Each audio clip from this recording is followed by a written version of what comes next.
सामने कई सारी कार मौजूद थी और उस कार के बोनेट पर बैठा हुआ था नुकुल चौहान। नुकुल चौहान ने अपने आदमियों को इशारा किया कि वो नैना को उसके पास लेकर आए।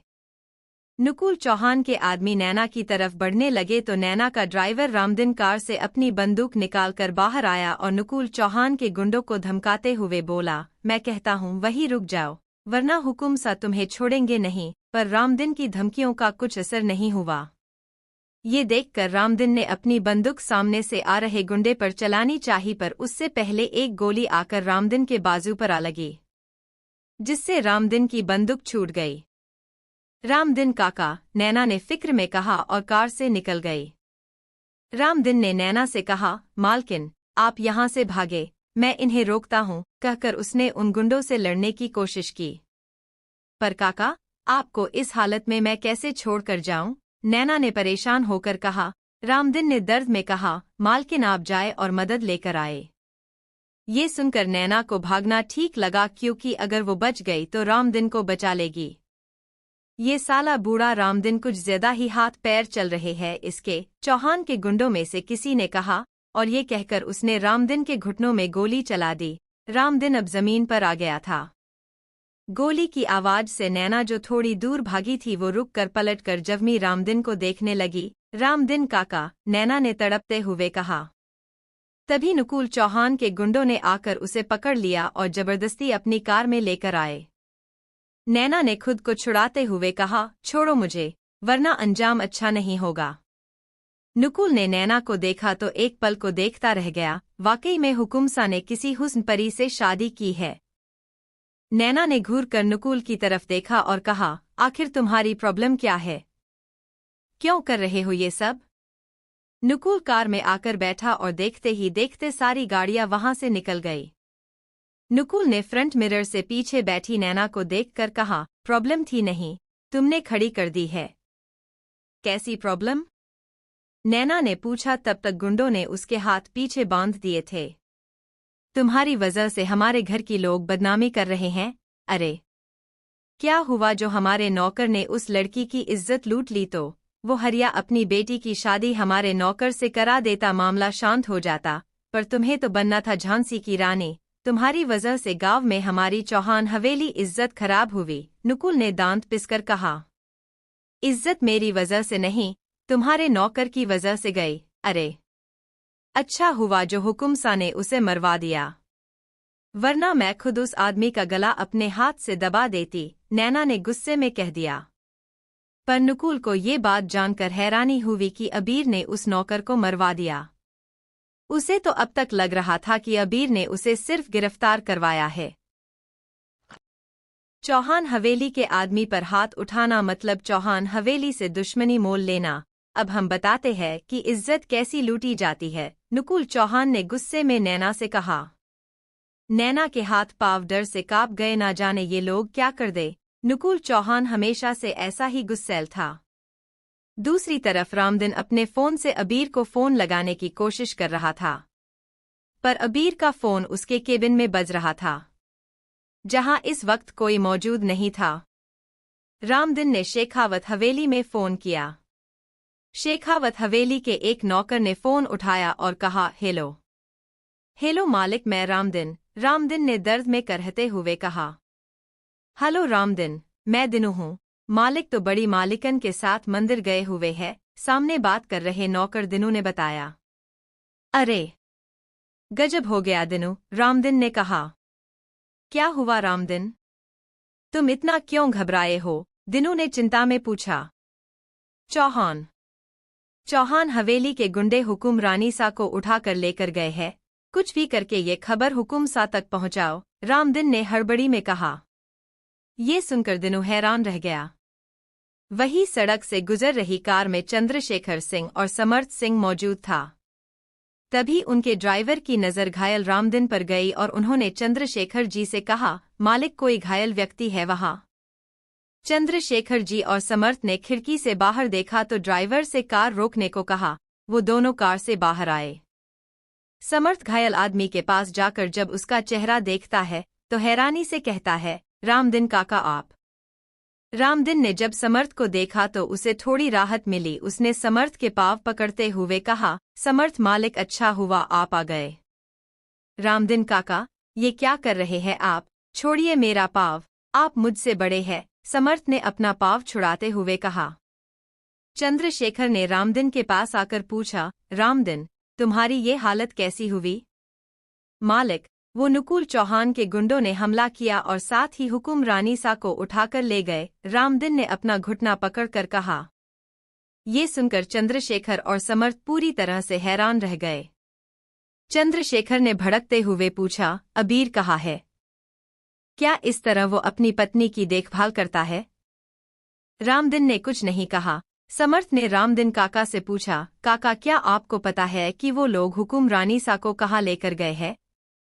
रामदिन ने ना में सर हिलाकर कहा, नहीं मालिक, मैं नहीं जानता हूँ। ये सुनकर समर्थ ने अपनी आंखें बंद कर ली। समर्थ ने अपने ड्राइवर से कहा, तुम रामदिन काका को अस्पताल लेकर जाओ, मैं और बाबा यही है। ड्राइवर ने बिल्कुल वही किया। वो रामदिन को उसकी ही कार से अस्पताल लेकर गया। अब समर्थ और चंद्रशेखर जी अपनी गाड़ी में आए।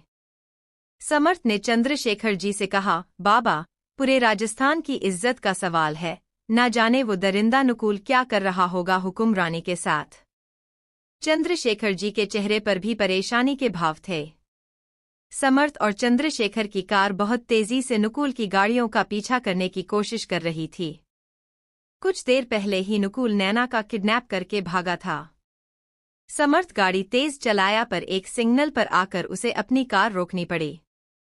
समर्थ ने अपना हाथ स्टीयरिंग पर मारते हुए परेशान होकर कहा, ना जाने अब वो हमसे कितनी दूर निकल जाएगा।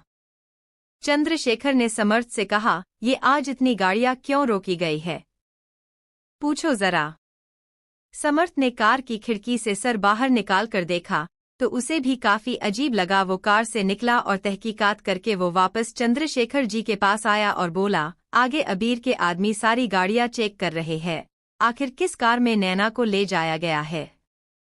चंद्रशेखर ने बिना किसी भाव से कहा, अबीर अच्छे से जानता है कि उसे अपनी पावर कहाँ और कैसे इस्तेमाल करनी है। समर्थ कार में आ बैठा। वही दूसरी तरफ बाली जीप को बहुत तेजी के साथ ड्राइव कर रहा था। पीछे अध्ययन, मिराक्ष और अबीर बैठे हुए थे। अबीर का चेहरा बेहद खतरनाक था। अबीर के पीछे और आगे कई सारी गाड़ियों में उसके आदमी मौजूद थे। बाली ने चौहान हवेली के आगे गाड़ी रोक दी। अबीर सख्त एक्सप्रेशन के साथ नीचे आया। चौहान हवेली के बाहर न्यूज़पेपर पढ़ रहे ब्रिजेश्वर चौहान ने जब अपने सामने अबीर और उसके आदमी को आते हुए देखा तो वो थोड़े हैरान हुए। अबीर आगे और उसके पीछे मिरक्ष, अध्ययन और बाली सभी बड़ी बड़ी बंदूकों के साथ आ रहे थे। अबीर ने अपनी जेब से बंदूक निकाली और ब्रिजेश्वर चौहान के आगे रखे हुए टेबल पर गोली चला दी। ब्रिजेश्वर चौहान एकदम से डरकर कुछ कदम पीछे हुए। अबीर शेखावत, ये क्या बदतमीजी है? अबीर ने ब्रिजेश्वर की उम्र का लिहाज ना करते हुए उसे कॉलर से पकड़ के दीवार से लगाया और उसके गर्दन के पास बंदूक की नोक रखकर दांत पीसते हुए कहा, बदतमीजी तेरे बेटे ने की है, मेरी पत्नी को बीच सड़क से अगवा कर। क्या? नहीं, नुकुल ऐसा नहीं कर सकता, ब्रिजेश्वर ने हैरानी के साथ कहा।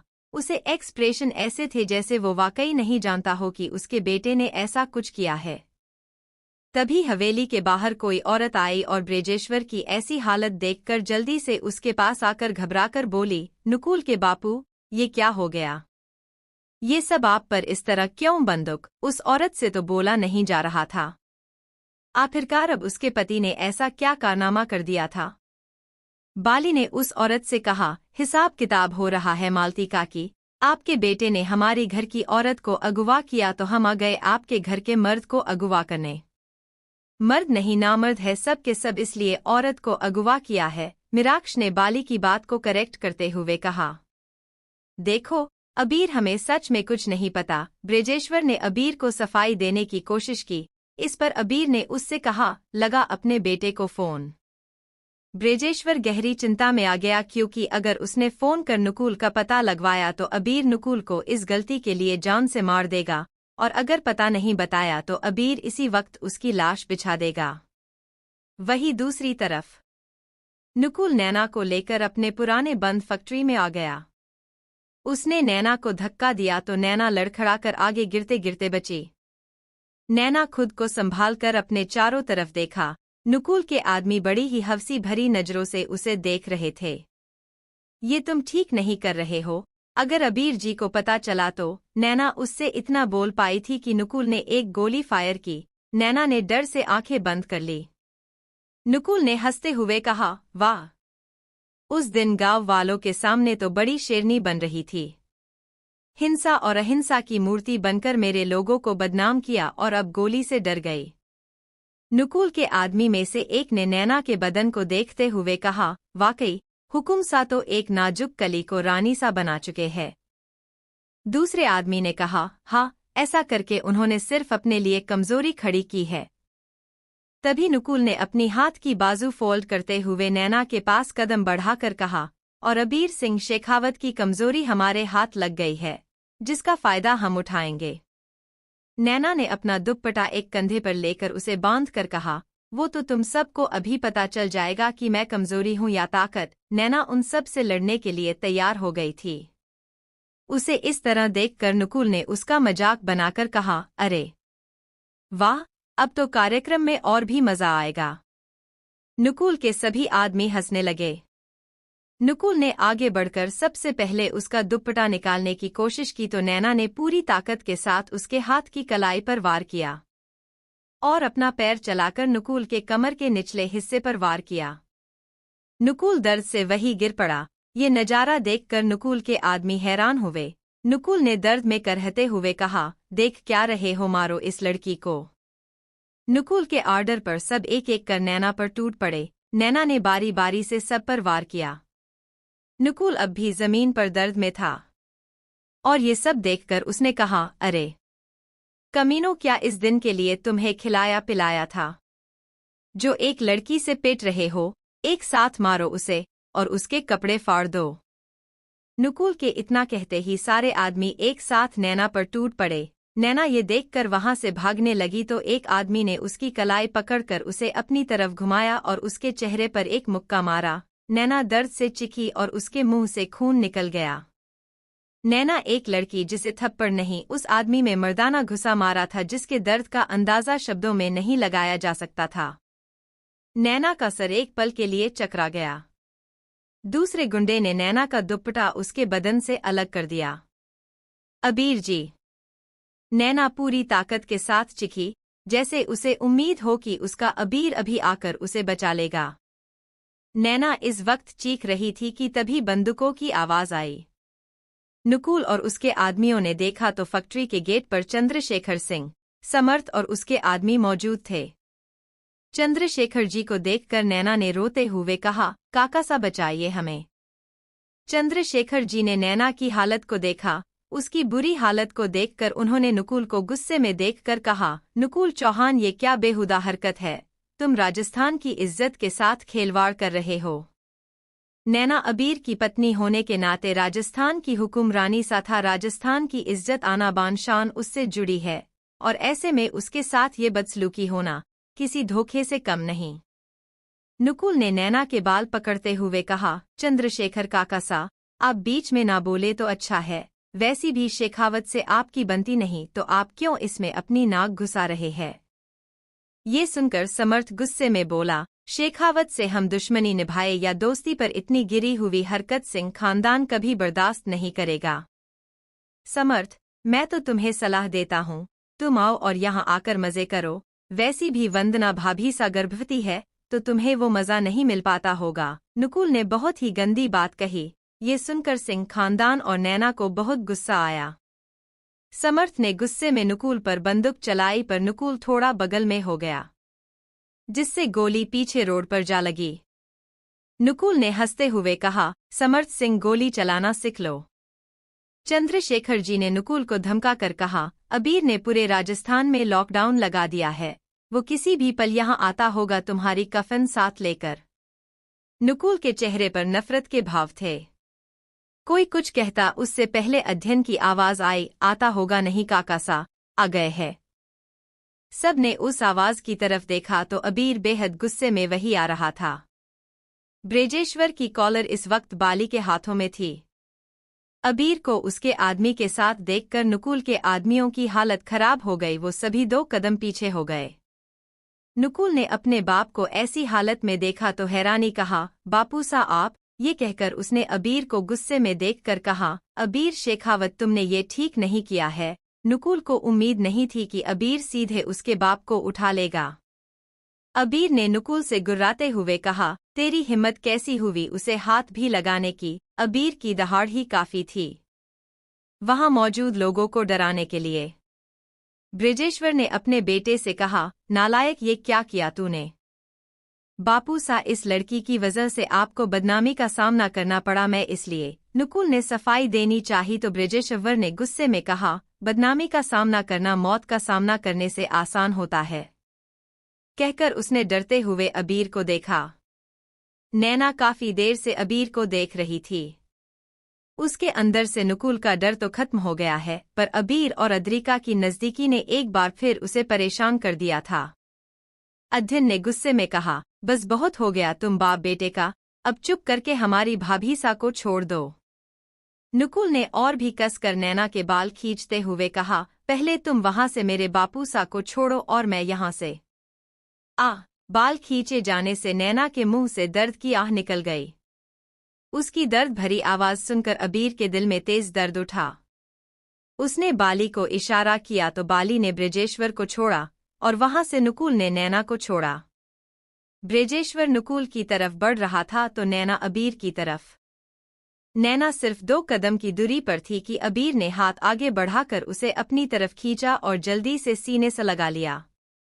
अबीर ने आंखें बंद कर ली और मन ही मन कहा, शुक्र है तुम ठीक हो। नैना ने भी अबीर के सीने से लगकर अपनी आंखें बंद कर ली। वही नुकुल ने अपने बाप को ऊपर से नीचे तक देखा कि उसे कुछ हुआ तो नहीं। ब्रजेश्वर ने अपने बेटे को गले लगाया ही था कि एक गोली सीधे नुकुल के माथे पर जा लगी। ये देखकर सब दहल गए। ब्रजेश्वर ने जब अपने बेटे को देखा तो उसकी आंखें बड़ी हो गई। नुकुल, मेरा बच्चा, नुकुल, मेरा नुकुल। ब्रजेश्वर ने कांपते हाथों से उसका गाल थपथपाया, पर नुकुल के बेजान लाश की तरह जमीन पर जा गिरी। ब्रजेश्वर जोर से चिखा, नाही ई। और ये कहकर वो नुकुल की सीने पर सर रखकर रोने लगा। अध्ययन, मिराक्ष, बाली, चंद्रशेखर जी, समर्थ और नैना सब ने हैरानी से अबीर को देखा जिसने किसी निशानेबाज की तरह नुकुल के माथे के बीच में गोली चलाई। नैना ने मन ही मन कहा, ये सच में राउडी है, बिना सोचे समझे या बिना किसी दया के किसी को भी मार दिया। वही ब्रजेश्वर ने नुकुल की लाश को देखकर अबीर को गुस्से में देखा और कहा, ये तुमने ठीक नहीं किया, इसका बदला मैं जरूर लूंगा। ब्रजेश्वर के दिल में इस वक्त बदले की आग जल रही थी। नुकुल जैसा भी हो था उसका बेटा, और अपने बेटे की लाश देखकर ब्रजेश्वर अबीर का दुश्मन बन बैठा था।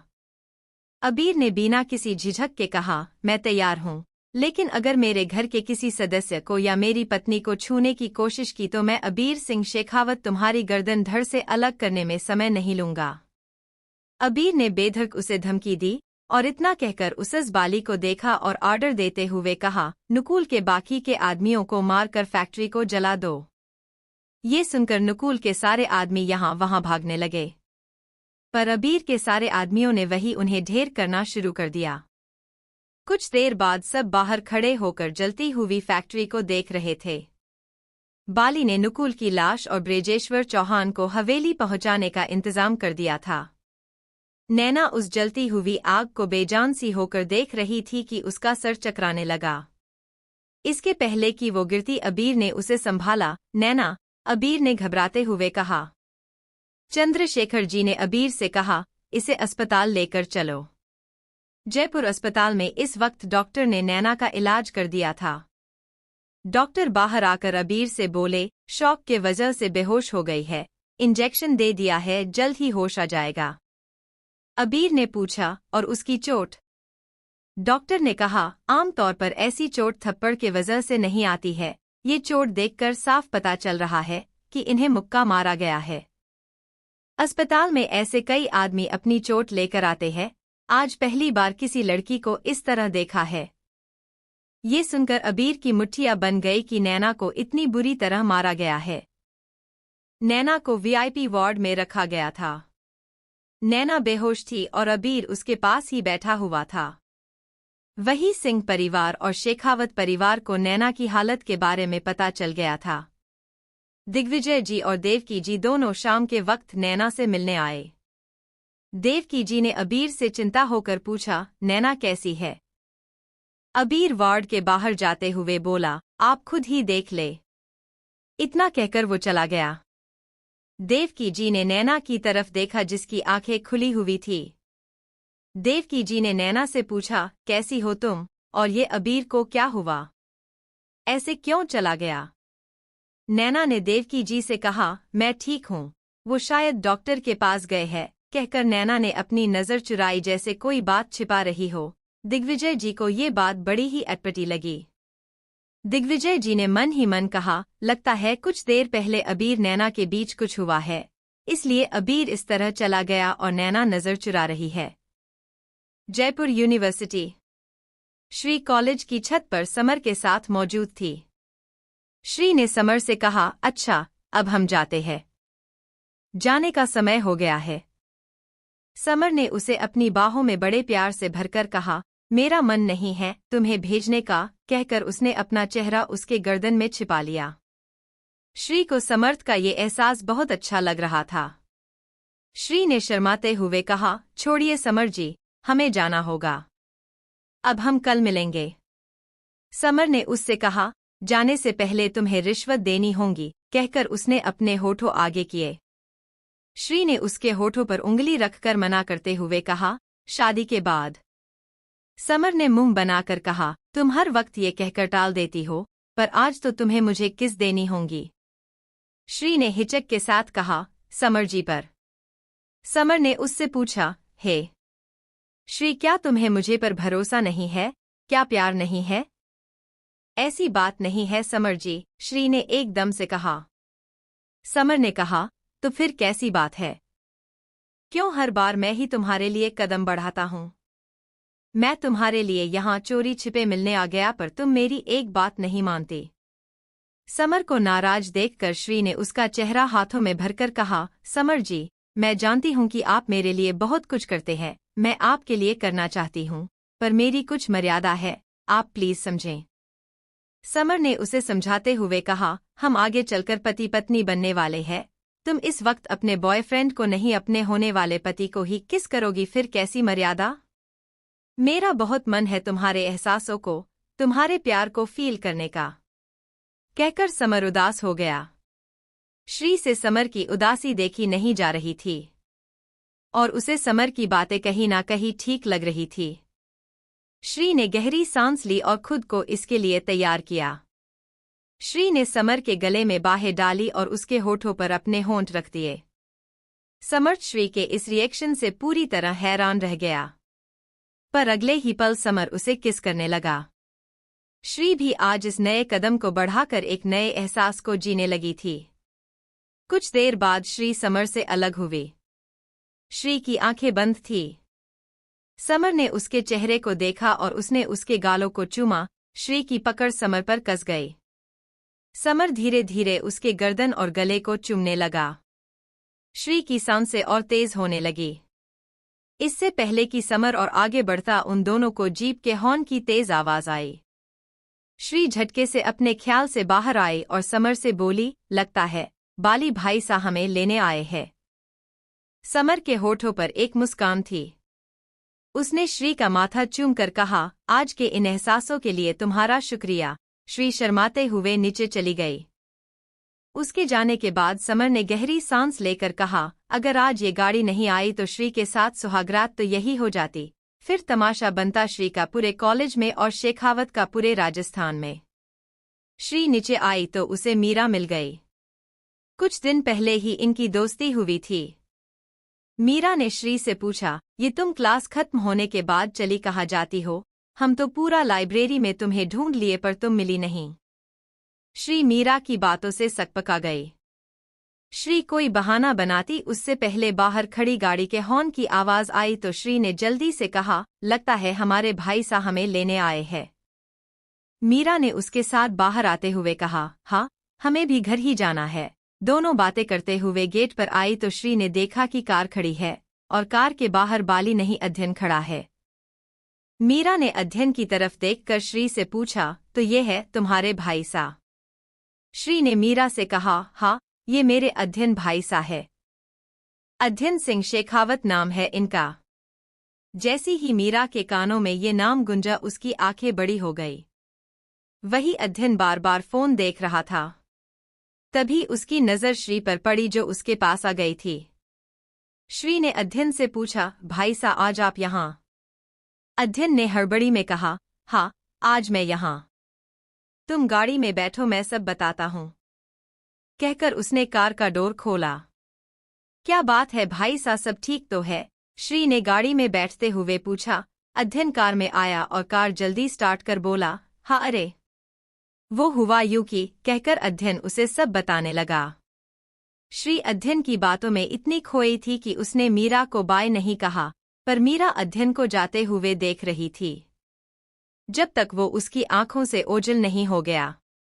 अध्ययन के जाने के बाद मीरा ने अपनी बाजू फोल्ड की और अपने हाथ पर अध्ययन नाम का टैटू देखा जो उसने अपने बॉयफ्रेंड के लिए बनवाया था, पर उसका बॉयफ्रेंड धोखेबाज निकला। मीरा अपनी आंखों में चमक के साथ बोली, हे कान्हा, आपका बहुत बहुत धन्यवाद जो आप मेरे लिए इस धरती पर अध्ययन सिंह शेखावत का रूप लेकर आए। मीरा की आंखें कुछ और ही बता रही थी। 3 बाद नैना अस्पताल से घर आ चुकी थी और सबकी देखभाल में वो ठीक हो गई थी। नैना इस वक्त नाश्ते की टेबल पर सबके साथ मौजूद थी। तभी गुड़िया ने अबीर से कहा, बापू सा कल आप हमारे बर्थडे पर आप हमें क्या तोहफा देंगे? अबीर कुछ कहता उससे पहले नैना बोल पड़ी, कल तुम्हारा जन्मदिन है। गुड़िया ने मासूम सी शक्ल बनाकर हाँ कहा। नैना ने बड़ी सी मुस्कान के साथ कहा, फिर तो मैं आपका बर्थडे बड़े धूमधाम से मनाऊंगी। क्या सच में? गुड़िया ने आंखों में चमक के साथ पूछा। नैना ने उसके माथे को किस करते हुए कहा, हाँ, सच में। तभी दिग्विजय जी ने कहा, ये सही रहेगा, काफी वक्त से घर के माहौल कुछ ठीक नहीं है, ऐसे में गुड़िया का जन्मदिन रखकर हम माहौल खुशनुमा कर देते हैं। देवकी जी ने उनका साथ देते हुए कहा, बिल्कुल सही कहा आपने, ना जाने हमारे बच्चों को किसकी नजर लग गई। इतना बोलकर देवकी जी ने नैना और अबीर से कहा, कल सुबह तुम दोनों मंदिर जाकर आओ। गुड़िया को साथ लेकर जाना और पार्टी शाम को रख लेंगे। देवकी जी की बातों से सभी सहमत हुए। नाश्ते के बाद अबीर ने गुड़िया को अपनी गोद में लिया और कहा, अभी आप स्कूल जाओ और मैं आपकी बर्थडे की तैयारी करूंगा। गुड़िया बहुत खुश थी अपने जन्मदिन को लेकर और उसने पूछा, क्या समर्थ मामू, नाना नानी और मामी भी आएंगे? इस पर सब खामोश हो गए, क्योंकि शेखावत परिवार और सिंह परिवार एक छत के नीचे आएगा या नहीं, ये किसी को नहीं पता था। सबको खामोश देखकर नैना ने गुड़िया से कहा, हाँ, जरूर आएंगे। घास मौके पर परिवार हमेशा रहता है और कल गुड़िया को उसका पूरा परिवार मिलेगा। कहकर उसने गुड़िया को बाली के साथ स्कूल भेजा। अबीर ने नैना से कहा, ये तुमने क्या किया? चंद्रशेखर काका इस घर में कभी नहीं आएंगे। देवकी जी ने नैना से कहा, हाँ बेटा, चंद्रशेखर भाई सा नहीं मानेंगे। नैना ने उन सब को देखा और कहा, मुझे नहीं पता कि शेखावत और सिंह परिवार में रिश्ते क्यों उलझे हुए हैं, पर मैं इतना जानती हूँ कि मेरी बेटी ने बड़ी उम्मीद से कुछ मांगा है और मैं उसकी इच्छा पूरी करूंगी। दिग्विजय जी ने नैना की आंखों में एक चमक देखी और कहा, अगर ऐसा हुआ तो मैं भगवान से यही प्रार्थना करूंगा कि तुझे अगले जन्म में मेरी ही बेटी बनाकर भेजे। नैना ने मुस्कुराते हुए कहा, बेटी नहीं, बेटा बनाकर भेजे, फिर मैं हमेशा आपके साथ रहूंगी। दिग्विजय जी ने नैना को साइड से गले लगाकर कहा, तू अब भी सारे काम बेटे की तरह ही करती है। जो काम मेरे बच्चों को करना चाहिए वो अब तू कर रही है। दिग्विजय जी ने साफ तौर से अबीर को ताना मारा था। अबीर ने अकड़ते हुए कहा, अरे ये काम हमें भी करने आता है, पर चंद्रशेखर काका सा अपनी अकड़ में घूमते हैं, तो हम क्या करें? नैना ने अबीर से कहा, आप कुछ मत कीजिए, कल के जन्मदिन की लिस्ट मैं बनाती हूँ, आप जाकर सामान लेकर आइए, कल के लिए बहुत सारा काम है। इसलिए आधा काम हमें आज करना है। एक्सक्यूज मी, मैं हुकुम सा हूं ना कि तुम्हारा पर्सनल नौकर जो तुम मुझे सबके सामने ऑर्डर दे रही हो, अबीर ने एटीट्यूड में कहा। बेटी आपकी है तो काम भी तो आपको ही करना होगा। कितना अच्छा लगेगा कि गुड़िया को जब उसे पता चलेगा कि सारा काम उसके बापू से ने किया है। ये कहकर नैना वही सोफे पर बैठकर सामने के टेबल से कुछ कागज और पेन लेकर लिखने लगी। उसने अबीर पर ज्यादा ध्यान ही नहीं दिया। अबीर ऐसे सब के सामने मजाक बनता देख मुंह बनाकर बाहर चला गया। उसके जाने के बाद घर के सब लोग एक साथ हंसने लगे। मजाल है किसी की जो सब लोग अबीर पर हंसे। कुछ देर बाद नैना ने बड़ी सी लिस्ट बनाकर सबको काम सौंप दिया। सारे नौकर काम की तैयारी में लग गए। दोपहर के वक्त श्री कॉलेज से वापस आई पर इस बार वो अकेली नहीं थी। उसके साथ उसकी दोस्त मीरा भी मौजूद थी।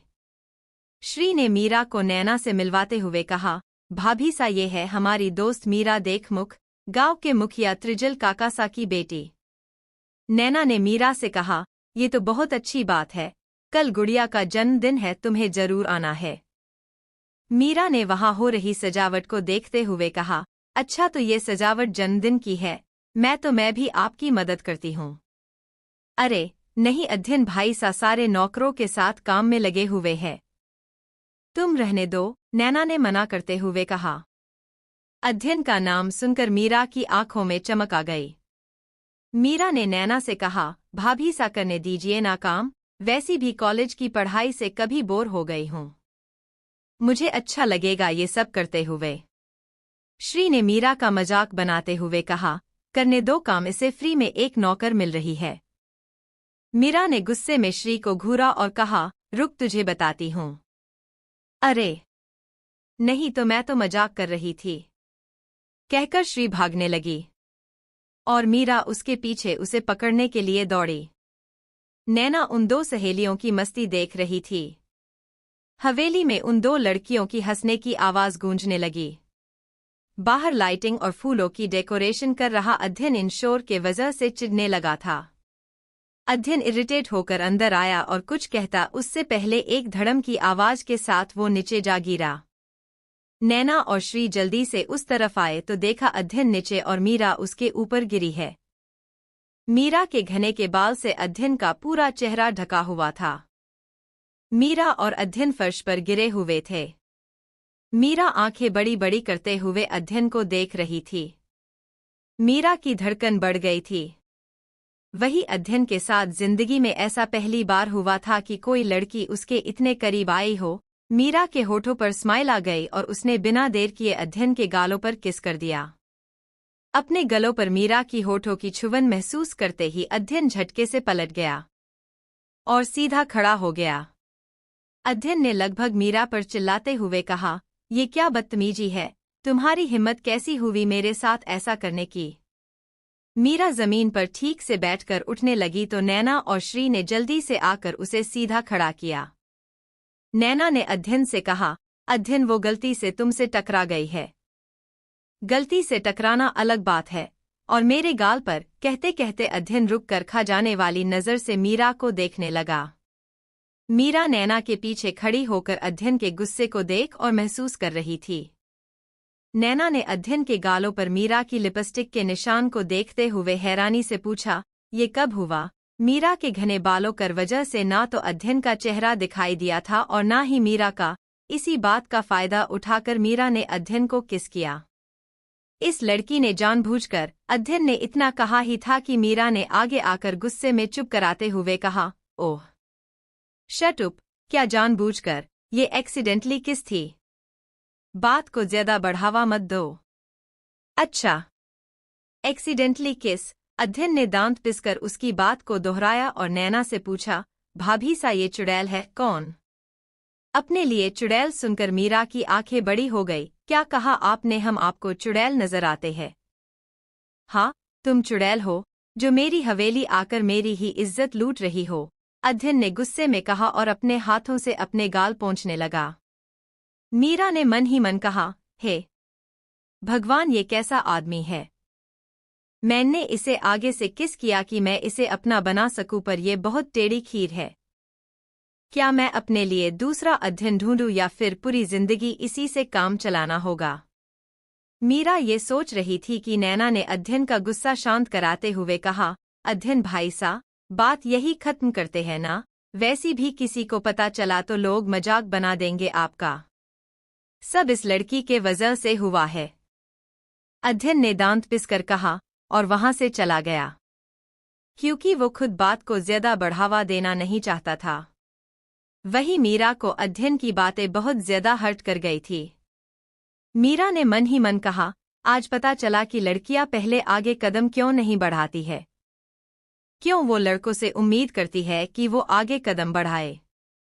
मीरा को सोच में देखकर श्री उसके पास आई और माफी मांगते हुए बोली, माफ करना, हमारी वजह से हुआ ये। अगर भागते नहीं तो तुम हमारे पीछे ना आती और ये सब नहीं होता। मीरा ने उससे कहा, कोई बात नहीं, सब कुछ अनजाने में हुआ है। मैं चलती हूँ, तुम्हें कल शाम को मिलती हूँ, कहकर उसने नैना और श्री से विदा ली और अपने घर चली गई। कुछ वक्त में गुड़िया भी स्कूल से वापस आ गई थी। नैना सीधे उसे उसके कमरे में लेकर गई। 1 घंटे बाद नैना ने गुड़िया से पूछा, तो मैंने जो बताया वो तुम्हें याद है ना? गुड़िया ने मुस्कुराते हुए कहा, आप बेफिक्र रहे मासा, आप देखते जाइए हम क्या करते हैं। ये कहते हुए माँ बेटी के होठों पर शरारती मुस्कान थी। नैना उसे अच्छे से तैयार कर नीचे लेकर आई। नैना ने मिठाई से भरी एक थाली गाड़ी में रखवा दी और गुड़िया को लेकर बाहर आई। उसने यहाँ वहाँ देखा, हर कोई अपने काम में व्यस्त था। तभी उसकी नजर अबीर पर गई। अबीर कुछ लोगों को काम समझा रहा था। नैना ने अबीर को आवाज दी, अबीर जी सुनिए। अबीर ने अपनी आंखें बंद कर ली। नैना का इस तरह उसे बुलाना अच्छा लगता है। वही सारे नौकर तुरंत वहां से चले गए। अबीर ने पलट कर देखा और उसके पास आते हुए पूछा, क्या बात है? अब क्यों परेशान कर रही हो? नैना ने गुड़िया को गाड़ी में बिठाते हुए कहा, हमें सिंह हवेली जाना है, ड्राइवर नजर नहीं आ रहा है। तो आप ही गाड़ी शुरू कर दे, ये कहकर उसने अपने आगे के बालों को पीछे किया। मैं क्या तुम्हारा नौकर हूं जो तुम मुझे कार चलाने का ऑर्डर दे रही हो? और सिंह हवेली क्यों जाना है? मैं भेजवा दूंगा किसी नौकर के हाथों इनविटेशन। उनकी मर्जी वो आए या ना आए, अबीर ने मुंह बनाकर कहा। अबीर जी, हमने आपसे चलने को कहा है ना कि बहस को, और आप उनसे इतना क्यों चिढ़ते हैं? वो गुड़िया की फैमिली है और आपका ससुराल है। चंद्रशेखर काका आपके ससुर है, थोड़ी तो इज्जत कर ले, नैना ने समझाते हुए कहा। चंद्रशेखर काका, मेरे ससुर? कब से? अबीर ने आंखें छोटी कर पूछा। उसे समझ ही नहीं आया कि नैना बोल क्या रही है। जब से आपने गुड़िया की मां से शादी की है, नैना ने उसी अंदाज में जवाब दिया, जिसे सुनकर अबीर हैरान हुआ। वो कुछ कहता उससे पहले नैना ने कहा, माना कि आपकी पहली पत्नी का स्वर्गवास हुआ है। इसका मतलब ये थोड़ी ना कि आप अपनी पत्नी के मायके वालों को भूल जाए, उनसे नफरत करे। अबीर जैसे जैसे नैना की बात सुनता उसके एक्सप्रेशन बदल जाते। उसे समझ में नहीं आ रहा था कि वो हंसे या फिर नैना पर गुस्सा करे। अबीर के उससे हल्का डांट कर कहा, बकवास बंद करो अपनी, मेरी पहली पत्नी। अबीर ने इतना कहा ही था कि गुड़िया कार में बैठी हुई बोली, बापू सा चलिए ना, हमें बोर हो रहा है। गुड़िया की बात सुनकर और उसकी मासूम शक्ल देखकर अबीर ने गाड़ी शुरू कर दी। पर उसने तय कर लिया था कि वो नैना की गलतफहमी मिटाकर रहेगा। सिंह हवेली में चंद्रशेखर जी समर्थ के साथ कुछ फाइल पढ़ रहे थे। तभी उनके कानों में मीठी आवाज आई, नाना जी। ये सुनकर उन दोनों ने सामने देखा तो उन सब के होठों पर प्यारी सी मुस्कान आ गई। गुड़िया दौड़ते हुए उनके पास आई। समर्थ ने आगे आकर उसे अपनी गोद में उठाकर दुलारते हुए बोला, अरे वाह, मामू की गुड़िया आ गई। ये कहकर उसने उसके गालों पर किस कर दिया। बदले में गुड़िया ने भी उसके गालों पर किस करते हुए पूछा, मामू क्या आपको मेरी याद नहीं आती? समर्थ कुछ कहता उससे पहले किचन से शोभा और वंदना जी बाहर आए। अरे क्या गुड़िया, मेरी बच्ची आई है। समर्थ ने गुड़िया को गोद से नीचे उतारा तो गुड़िया सबके पास जाकर उनके पाँव छू लेती है। चंद्रशेखर जी ने हैरानी से पूछा, बच्चा, तुम्हें ये किसने सिखाया? और तुम यहाँ अकेले आई हो क्या? चंद्रशेखर जी को उसकी चिंता हुई। गुड़िया कुछ कहती उससे पहले दरवाजे से आवाज आई, हम लेकर आए हैं। सब ने दरवाजे पर नैना और अबीर को देखा तो थोड़े हैरान हुए। नैना ने हाथ जोड़कर पूछा, अंदर आने की इजाजत है? इस पर सब ने चंद्रशेखर जी की तरफ देखा जैसे उससे इजाजत ले रहे हो। चंद्रशेखर जी ने हाँ में सर हिलाया। नैना और अबीर अंदर आए और सबके पैर छूकर सभी के बीच बैठ गए। शोभा ने नैना से पूछा, वैसे अब तुम्हारी तबीयत कैसी है? नैना ने मुस्कुराते हुए कहा, बहुत अच्छी है। वक्त पर आकर काका सा और समर्थ भाई सा ने जो बचाया। चंद्रशेखर जी ने कड़क मिजाज से बोले, राजस्थान की इज्जत का सवाल था इसलिए किया। चंद्रशेखर जी नहीं चाहते थे कि नैना ये समझे कि उन्होंने किसी रिश्ते के चलते ये किया है। गुड़िया ने चंद्रशेखर जी के गले में हाथ डालकर मासूम आवाज में कहा, नानू थैंक यू, आप ग्रेट हो। आपको पता है हम मासा के बिना रह नहीं पाते हैं। अच्छा हुआ जो आपने इन्हें बचाया, ये कहकर वो चंद्रशेखर जी के गालों पर किस कर देती है। चंद्रशेखर जी गुड़िया की इस हरकत पर पिघल जाते हैं। तभी वंदना ने नैना से पूछा, जी, वैसे आज आप सब यहाँ अचानक? कोई खास वजह? अबीर ने गुड़िया की तरफ देखकर कहा, ये तो आपको मेरी बेटी बताएगी। कहकर उसने नैना के हाथ से मिठाई की थाली लेकर गुड़िया से कहा, गुड़िया ये लो। गुड़िया को तो पहले ही नैना ने सब कुछ सिखाया था। वो फटाफट से अबीर के पास आई और मिठाई की थाली में से एक एक मिठाई पूरे सिंह परिवार को खिलाया। समर्थ ने उससे पूछा, मेरी बच्ची ये किस खुशी में मिठाई खिलाई जा रही है? मामू सा, हम आपको इनविटेशन दे रहे हैं। कल हमारा जन्मदिन है और आप सबको आना है। गुड़िया ने कमर पर हाथ रखकर ऑर्डर देते हुए कहा। पर सब खामोश हो गए क्योंकि शेखावत हवेली वो सब कभी नहीं जाएंगे। सबको शांत देखकर अबीर में नैना से धीरे से कहा, लो ये सब तो ऐसे शांत हुए जैसे कोई सांप सूंघा हो। मेरी मानो, चलो चलते यहाँ से, यहाँ तुम्हारी दाल नहीं गलेगी। नैना ने अबीर से कहा, जहाँ मर्द की सोच खत्म होती है वहां से औरतें सोचना शुरू करती है। आप खामोशी से सब कुछ देखिए मिस्टर शेखावत। अबीर ने नैना को आंखें छोटी करके देखा, आखिर तुम क्या करने वाली हो? नैना ने कुछ नहीं कहा, सामने देखने लगी। गुड़िया ने चंद्रशेखर जी के पास जाकर कहा, मेरे अच्छे नानू, मेरे प्यारे नानू, आप आएंगे ना? मैं आपका इंतजार करूंगी और फिर ही केक काटूंगी। प्लीज ना मान जाइए, कल हमारा जन्मदिन है। गुड़िया बहुत प्यार से उनको मना रही थी। चंद्रशेखर जी ने गुड़िया की मासूम शक्ल को देखा तो उन्हें बीती याद आई, जहां उनकी बेटी मान्या ऐसे ही उनसे अपनी सारी बातें मनवाती। आज अपनी नाती में अपनी बेटी की झलक देखकर चंद्रशेखर जी अंदर से बहुत खुश हुए। शोभा जी ने चंद्रशेखर जी से हिम्मत करते हुए कहा, गुड़िया कुछ कह रही है, मान जाइए। चंद्रशेखर जी ने शोभा की तरफ एक नज़र देखा और फिर अबीर से कहा, अपनी बेटी की जिद की वजह से हमने शेखावत से अपना मुंह मोड़ लिया था, पर आज अपनी उसी बेटी की परछाई अपनी गुड़िया की वजह से तुम्हारा निमंत्रण स्वीकार करते हैं। अबीर अंदर चौंक गया। उसे विश्वास नहीं हुआ कि चंद्रशेखर सिंह अपने गुस्से और अपने उसूलों के इतने पक्के आदमी, जिन्हें शेखावत परिवार कई बार माफी मांगकर और उन्हें मनाते हुए थक गया था, आज वो इतनी जल्दी चुटकियों में मान गए।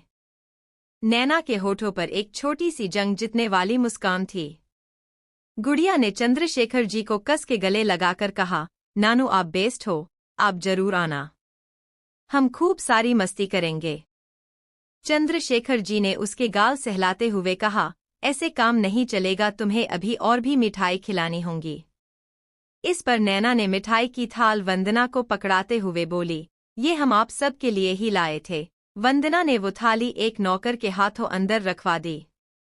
शोभा ने अबीर से कहा, अबीर बेटा दोपहर का खाना खाकर जाओ। अबीर मना करते हुए बोला, नहीं काकी सा, हमें काम है। अबीर सिंह शेखावत, खाना खाकर जाओ, क्योंकि हमें अभी गुड़िया के साथ और वक्त बिताना है। कहकर चंद्रशेखर जी गुड़िया को अपनी गोद में लेकर अपने कमरे में बढ़ गए। अबीर ने मुंह बनाकर समर्थ से कहा, वो ये बात प्यार से भी तो कह सकते थे। समर्थ ने हंसते हुए कहा, तुम्हें प्यार की भाषा समझ कहाँ आती है, अभी तो मासा ने प्यार से कहा, पर तुमने मना कर दिया, इसलिए बाबा सा तुमसे सख्ती से पेश आते हैं।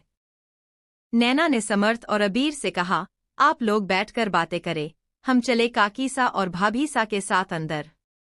शोभा और वंदना जी ने नैना को सिंह हवेली दिखाई और दोपहर का अच्छा सा लंच हुआ। इसी दौरान गुड़िया ने सबको इंग्लिश में बातें करके चौंका दिया। शोभा जी ने नैना से कहा, तुम्हारे आने से सच में गुड़िया को मां मिल गई, वरना हमें तो डर था कि ना जाने आगे गुड़िया का भविष्य कैसा होगा, पर तुमने तो उसे काबिल बनाने की तैयारी कर ली। गुड़िया ने शोभा जी से कहा, नानी सा हमारी माँ सा बेस्ट है। शोभा जी ने उसकी खूब सारी बलाएं ली। इसी के बाद नैना और अबीर शाम के 5 बजे तक सिंह हवेली से चले गए। शाम के वक्त हवेली में लाइटिंग का काम हो गया था। ताऊ सा ने सब कुछ देखते हुए कहा, अरे वाह, सब कुछ काफी बढ़िया लग रहा है। देवकी जी बोली, हाँ, अध्ययन मिराक्ष बाली इन सब ने काफी मेहनत की है। दिग्विजय जी ने मुस्कुराते हुए कहा, हाँ, और मुझे अब भी यकीन नहीं हो रहा है कि कल चंद्रशेखर सिंह अपने परिवार के साथ खुद यहाँ आने वाले हैं। देवकी जी ने मुस्कुराते हुए कहा, हाँ, नैना ने कर दिखाया, अब बस कल का इंतजार है। वही कमरे में नैना सारे कपड़ों को बहुत सलीके के साथ कपबोर्ड में जमा रही थी। नैना ने अबीर से कहा, आइए और बताए कल क्या पहनने वाले हैं आप, हम उन्हें अभी दे अलग कर सारे कपड़े जमा देंगे। अबीर वही काउच पर लैपटॉप पर अपना काम कर रहा था। उसने नैना को जवाब में कहा, तुम अपनी पसंद से कोई भी कपड़े निकाल दो, मुझे जरूरी काम है। नैना ने अबीर को देखा, वाकई में वो व्यस्त लग रहा था। नैना ने अबीर के सारे कपड़े देखे और सोचते हुए खुद से बोली, घर पर कल मेहमान होंगे और कुछ गांव वाले जो इन्हें हुकुम सा कहेंगे, पर कल बर्थडे पार्टी है, ऐसे में क्या निकालूं जिससे ये हुकुम सा भी लगे और बर्थडे पार्टी के हिसाब से कपड़े हो जाए। नैना ये सब सोचने के बाद एक वाइट कलर की शर्ट निकालती है और ब्लू कलर की पैंट के साथ ब्लू कोट। नैना ने खुद से कहा, कल मेरे हिसाब से तैयार होंगे तो अच्छा लगेगा। वैसे भी कल गुड़िया का बर्थडे है, इन्हें एक अच्छा डैड बनना है, कहकर उसने अबीर के कपड़े साइड में निकाल दिए। नैना ने फिर अपने लिए एक सुंदर सी साड़ी और उससे मिलते जुलते गहने निकाल लिए। नैना ने बाकी के कपड़े सही से लगा रही थी कि उसे अपनी माँ के साथ बिताया हुआ वक्त याद आ गया। नैना, तुझसे कितनी बार कहा है कि अपने कपड़े सही से रखा कर, पर तू कुछ सुनती नहीं है, बल्कि ठीक से रखे गए कपड़ों को भी खराब कर देती है। सुमन जी ने नैना की डांट लगाकर कहा, माँ, ये सिर्फ कपड़े ही तो है, पहना धोया और रख दिया और जिसे पहनना हो उसे एक बार प्रेस कर दिया, इनमें अपना क्यों ध्यान देना। नैना ने मुंह बनाकर कहा, हाँ बेटा, अभी तो तुझे मेरी बात समझ नहीं आ रही है, लेकिन जिस दिन ससुराल पहुंच जाएगी उस दिन ये सारे काम बिना बोले करने होंगे।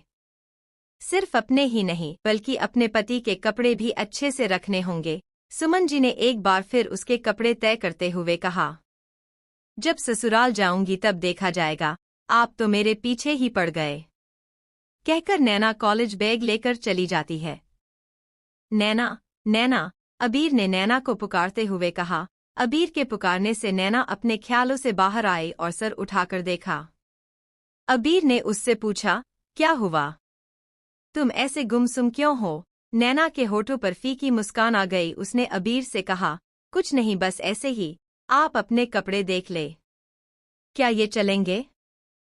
अबीर ने अपने सूट के तरफ देखते हुए कहा, हाँ ठीक है, कपड़ों में तुम्हारी चॉइस अच्छी है।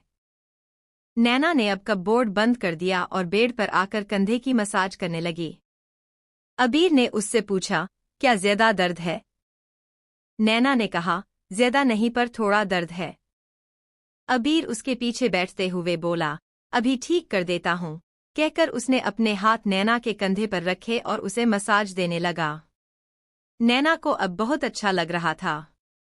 नैना ने आंखें बंद किए हुए स्माइल के साथ पूछा, वैसे आप काफी अच्छा मसाज दे रहे हैं। वैसे इससे पहले कितनी औरतों को मसाज दिया है? अबीर के हाथ रुक गए और वो उसे घूरने लगा, पर इस बात से अनजान नैना बोली, अरे रुके क्यों, दबाइए। मैं तो बस ये पूछ रही थी कि आपने अपनी पहली पत्नी की सेवा की थी या नहीं। अबीर को याद आया कि नैना को उसे लेकर क्या गलतफहमी है। अबीर ने उसकी मसाज करते हुए कहा, हाँ, की है। जब वो सीढ़ियों से गिरी थी तब की उसकी सेवा, उसे गुंडों से बचाया। और अब उसे मसाज दे रहा हूँ। नैना को ऐसा लगा जैसे वो अबीर अपनी पहली पत्नी के बारे में नहीं, उसके बारे में बात कर रहा है। नैना ने उससे कहा, अबीर जी, मैं आपकी पहली पत्नी के बारे पूछ रही। अच्छा, छोड़िए ये सब। ये बताए कि उनका नाम क्या था। अबीर के होठों पर एक स्माइल आ गई जिसे नैना देख नहीं पाई। अबीर पीछे से उसके कान में जाकर प्यार भरी आवाज में बोला, मेरी पहली पत्नी का नाम नैना अबीर सिंह शेखावत है। ये सुनकर नैना के हैरानी से अपनी आंखें खोली और पलटकर अबीर को देखने लगी। अबीर उसके बहुत करीब था। सिर्फ एक उंगली का फर्क था दोनों के होठों के बीच। नैना ने अबीर से पूछा, क्या सच में? तो फिर गुड़िया किसकी बेटी है? अबीर अब सीधे बैठे गया और पूछा, पहले ये बताओ कि ताऊसा ने तुम्हें क्या क्या बताया है। नैना ने सोचते हुए उस दिन को याद किया जब ताऊसा ने उसे गुड़िया के बारे में बताया। नैना ने अबीर को बताते हुए कहा, उनके कमरे में आपकी तस्वीर है और साथ ही एक औरत की। ताऊसा ने बताया कि गुड़िया उनकी बेटी है। अब जाहिर सी बात है, तस्वीर आपकी है तो गुड़िया आपकी ही बेटी हुई। अबीर ने नैना के सर पर चपत लगाकर कहा, बेवकूफ, वो मेरी नहीं, मेरे बड़े भाई सा की तस्वीर है। क्या? नैना ने हैरानी से कहा, उसे विश्वास ही नहीं हुआ। अबीर ने उससे कहा, तुमने तस्वीर देख ली, पर कम से कम ताऊसा से नाम तो पूछ लिया होता। पर अबीर जी, वो तस्वीर तो बिल्कुल आपकी ही लग रही थी। नैना आश्चर्य से बोली, बेशक लगेगी, क्योंकि मैं और मेरे भाई सा जुड़वा भाई थे। उनका नाम कबीर सिंह शेखावत था और उनकी पत्नी का नाम मान्या सिंह, जो कि चंद्रशेखर काकासा की बेटी है। अबीर ने उसे सब बताते हुए कहा। नैना की आंखें बड़ी हो गई, उसने मन ही मन कहा, अच्छा, तस्वीर के पीछे ये राज छिपा है। अबीर ने उससे पूछा, तुम इतने वक्त से घर में हो, क्या तुम्हें घर वालों ने कुछ नहीं बताया? नैना ने मासूम शक्ल बनाकर कहा, जब मैं पूछती हूँ तो लोग ये कहते हैं कि वक्त आने पर पता चल जाएगा, या ये कहते हैं कि अबीर तुम्हें सच बताएगा, तुम उसी से सुन लेना। तो आप ही बताएं, मुझे कैसे पता होगा इन सब के बारे में? ठीक है, पर इसका मतलब ये नहीं कि तुम मेरी पत्नी को स्वर्गवासी बना दो। अबीर ने नैना को टोंट मारा। नैना को याद आया कि उसने सुबह अबीर की पहली पत्नी बोलकर उसे स्वर्गवासी कहा था। नैना को लगने लगा था कि वो वाकई में बेवकूफ है। अबीर बस उसकी शक्ल देख रहा था। नैना के होठों पर अगले ही पल बहुत बड़ी स्माइल आ गई और वो बोली, इसका मतलब मुझे 2 एंडी हैंड दूल्हा नहीं मिला है, बल्कि 1 सेंट हैंड मिला है। अबीर की भौहें सिकोड़ गई। क्या मतलब है तुम्हारा 2 एंडी और 1 सेंट हैंड से? नैना ने उसे समझाते हुए कहा, 2 एंडी हैंड मतलब इस्तेमाल किया हुआ और 1 सेंट हैंड मतलब नया फ्रेश। अबीर उसकी डबल मीनिंग बातें बहुत अच्छे से समझ रहा था। नैना ने उससे कहा, मैं तो पछतावा कर रही थी ये सोचकर कि एक तो बड़ी उम्र का आदमी और 2 एंडी दूल्हा, न जाने मेरी किस्मत कैसी है। पर नहीं, आप तो सिर्फ मेरे हैं, सिर्फ मेरे। ये कहकर नैना अबीर को देखने लगी तो देखते रह गए, क्योंकि अबीर बस उसकी आंखों में देखे जा रहा था। नैना को एहसास हुआ कि उसने क्या बोल दिया है, इसलिए वो जल्दी से उठकर जाने लगी तो अबीर ने उसका हाथ पकड़कर पूछा, क्या कहा तुमने? सिर्फ तुम्हारा, इसका मतलब क्या है? नैना ने अबीर से हाथ छुड़वाते हुए नकली मुस्कान के साथ कहा, कुछ नहीं अबीर जी, कुछ भी तो नहीं। नैना की हालत अंदर से खराब हो रही थी और अबीर ने उसे एकदम से अपनी तरफ खिंचा तो नैना सीधा अबीर की गोद में आ गई। अबीर जी, कोई आ जाएगा। नैना ने घबराई आंखों से कहा। वो अबीर को और भी प्यारी लग रही थी। अबीर ने मुस्कुराते हुए कहा, कुछ मतलब तो जरूर है नैना, कहीं ऐसा तो नहीं कि तुम मेरे हैंडसम लुक पर फिदा होने लगी हो? काफी दिनों से नोटिस किया है कि तुम्हें जलन भी हो रही है आजकल दूसरी लड़कियों से। नैना ने मुंह बनाते हुए कहा, जले मेरी जूती। जूती क्यों? सर से लेकर पांव तक तुम जेल्स हो, अबीर ने शरारती अंदाज में कहा। नैना ने गुस्से में अबीर को धक्का दिया जिससे अबीर बेड पर लेट गया। नैना उसके ऊपर आ गई। अबीर हैरानी से उसे देखने लगा। नैना ने उसकी आंखों में देखते हुए कहा, हाँ हूँ मैं जेल्स। क्या कर लेंगे आप? अबीर के होठों पर एक इविल स्माइल आ गई। मिस्टर अबीर सिंह शेखावत, अब तक मुझे लग रहा था कि आप दो एंडी हैंड दूल्हे हैं, इसलिए मैंने ज्यादा जाहिर नहीं होने दिया। पर अब जब मुझे पता चल चुका है कि आप एक सेंट हैंड है, तो मेरी बात कान खोल कर सुन ले। आज के बाद आपके आसपास कोई लड़की नजर नहीं आनी चाहिए और नहीं आप किसी लड़की के पास नजर नहीं आनी चाहिए सिवाय अपनी बहनों के, वरना मैं नैना सिंह शेखावत आपका वो हाल करूंगी कि आपके राजस्थान के चिलकौवे भी नहीं पहचान पाएंगे। नैना ने पूरे कॉन्फिडेंस के साथ अबीर को धमकाया। अबीर नैना का ये रूप देखकर पूरी तरह हैरान था। पहली बार किसी लड़की ने उसकी आंखों में देखकर उसे धमकाया। नैना उठकर जाने लगी तो अबीर ने उसे पकड़कर अपने नीचे कर लिया। छोड़िए मुझे, नैना ने खुद को छुड़ाते हुए कहा। अरे ऐसे कैसे? पहली बार किसी की हिम्मत हुई मेरे आंखों में देखकर मुझे धमकाने की। क्या समझूं मैं इसे? यही कि तुम अपना हक जता रही हो? अबीर ने नैना के हाथ बेड पर दबाते हुए कहा। हाँ, जताया है। क्या कर लेंगे? अपनी चीजों पर हक जताना बुरा नहीं, नैना ने एटीट्यूड में कहा। थोड़ा हक मैं भी जता लेता हूँ, अबीर ने तिरछी मुस्कान के साथ कहा और फिर अपने होंठ नैना के होंठ से जोड़ लिया। इस एक पल में नैना के अंदर अबीर को लेकर जो गुस्सा था वो सब गायब हो गया। अबीर बड़े सॉफ्टली उसे चूमे जा रहा था। नैना आंखें बंद किए हुए सब कुछ महसूस कर रही थी। अगले दिन नैना अबीर गुड़िया तीनों ही मंदिर जाकर दर्शन करते हैं। नैना को देखकर एक पंडित जी ने कहा, काफी कुछ बदलने वाला है। मतलब हम कुछ समझे नहीं, नैना ने पूछा। अबीर गुड़िया को मंदिर की घंटियां बजाने लेकर गया था। गुड़िया खूब मजा कर रही थी। वही पंडित जी ने नैना की माथे की लकीर देखकर कहा, क्या बदलाव होंगे ये वक्त बताएगा। पर धैर्य, बुद्धि, शांति और विश्वास के साथ आने वाले वक्त का सामना कर सको तो विजय तुम्हारी होंगी। इतना बोलकर पंडित जी वहां से चले गए। नैना परेशान सी पंडित जी की बातों के बारे में सोचती रह गई। अबीर उसके पास आया और पूछा, घर चले? नैना नेहा में सर हिलाया और हवेली आ गई। हवेली में इस वक्त ताऊसा के दोनों भाई अपने परिवार के साथ मौजूद थे।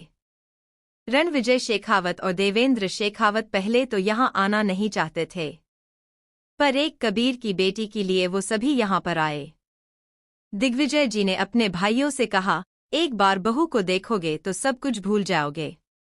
देवेंद्र शेखावत ने मुंह फुलाते हुए कहा, महल में क्या हुआ है? किसी से कुछ छिपा नहीं है। वो लड़की केतकी और मासा से इतनी बदतमीजी से पेश आती है और आप है कि उसका साथ देते हैं। देवेंद्र जी की बातों में शिकायत और नाराजगी साफ झलक रही थी। दिग्विजय जी समझ गए कि उनकी मासा ने दो भाइयों को नैना के खिलाफ उल्टी सीधी पट्टी पढ़ाई है। तभी अंदर नैना अबीर आए। अबीर ने अंदर आते ही सबके पैर छू लिया। फिर नैना ने भी अबीर की बात मानकर वही किया।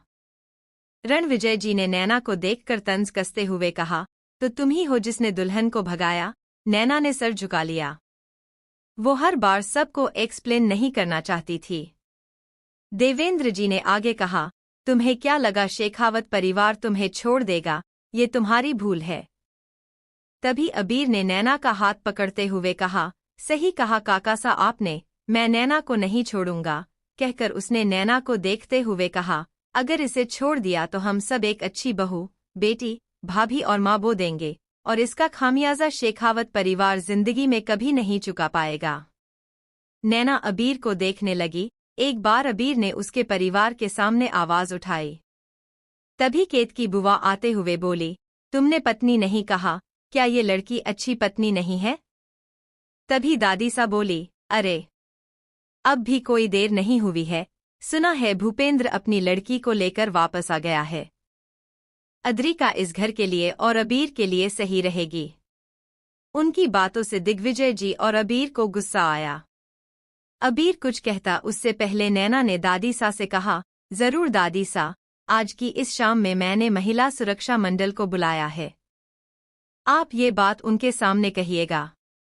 उनकी बात सुनकर दादी और केत की बुआ की आंखें बड़ी हो गई।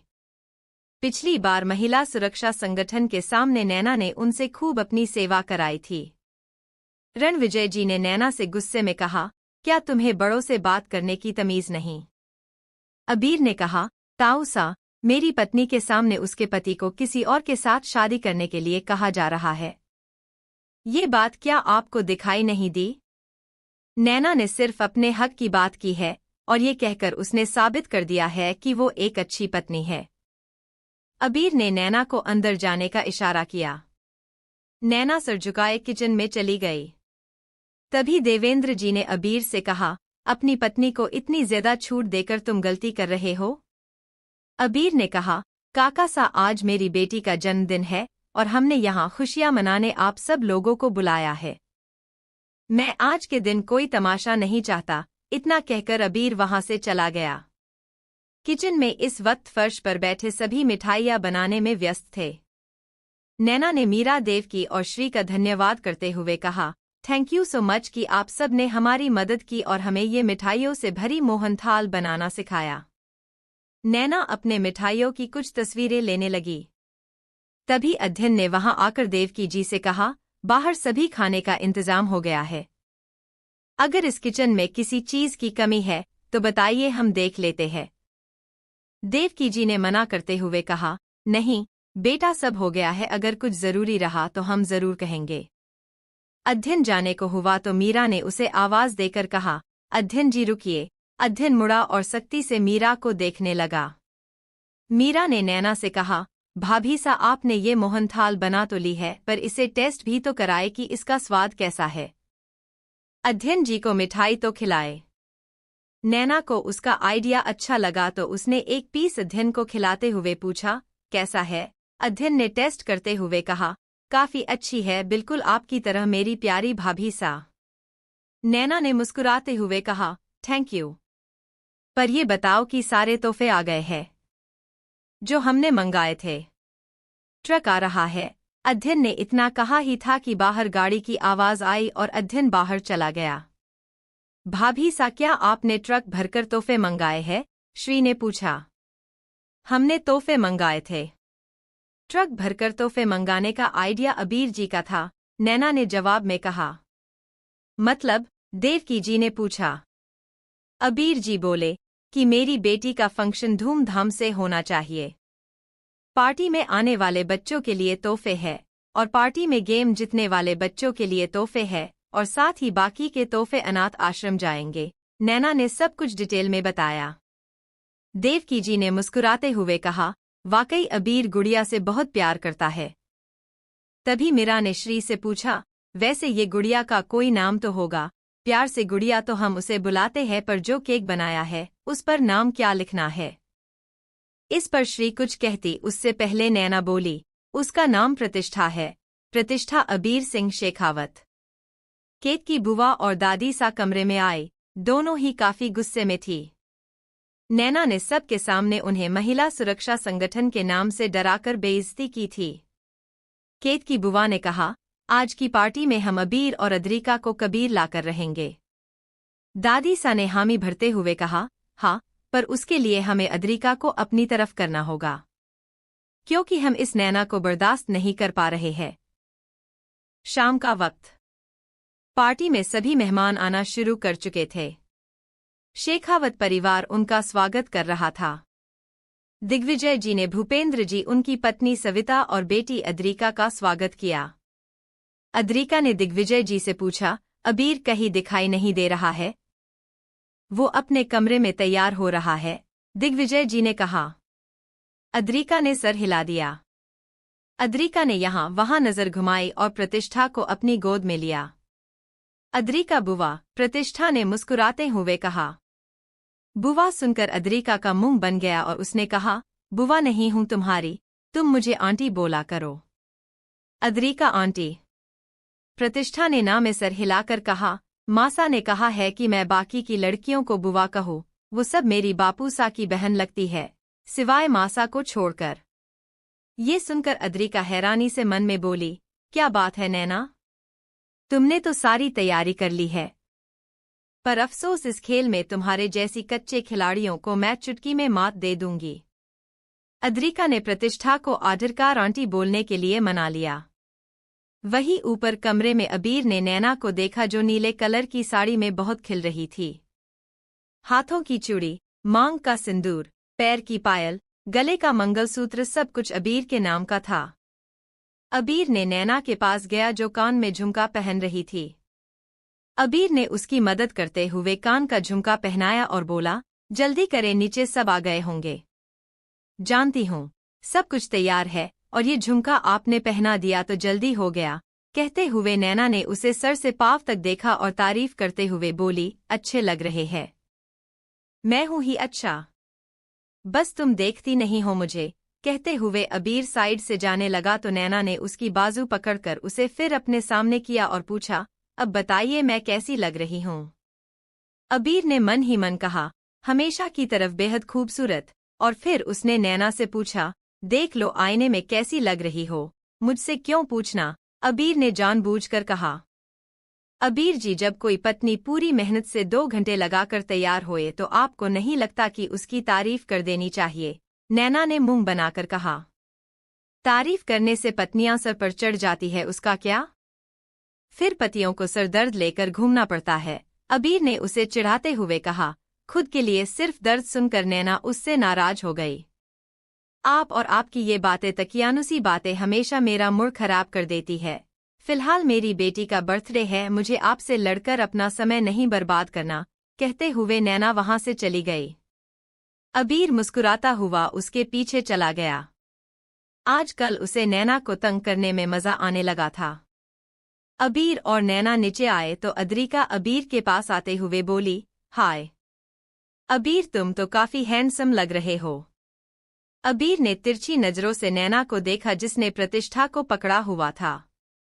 अबीर ने थोड़ा फ्लर्ट करते हुए अद्रिका से कहा, thank you so much Adrika, और तुम भी किसी से कम नहीं लग रही हो। इतना कहकर अबीर पास ही पड़े फ्लावर पोट में से एक फूल अद्रिका की तरफ बढ़ाया।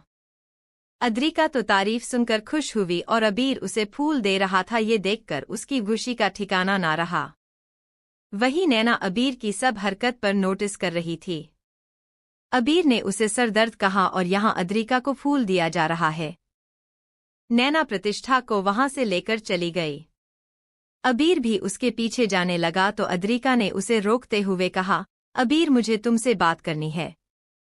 अबीर ने मना करते हुए कहा, आज नहीं अद्रिका, आज मेरी गुड़िया का जन्मदिन है, मेरा सारा समय उसका है।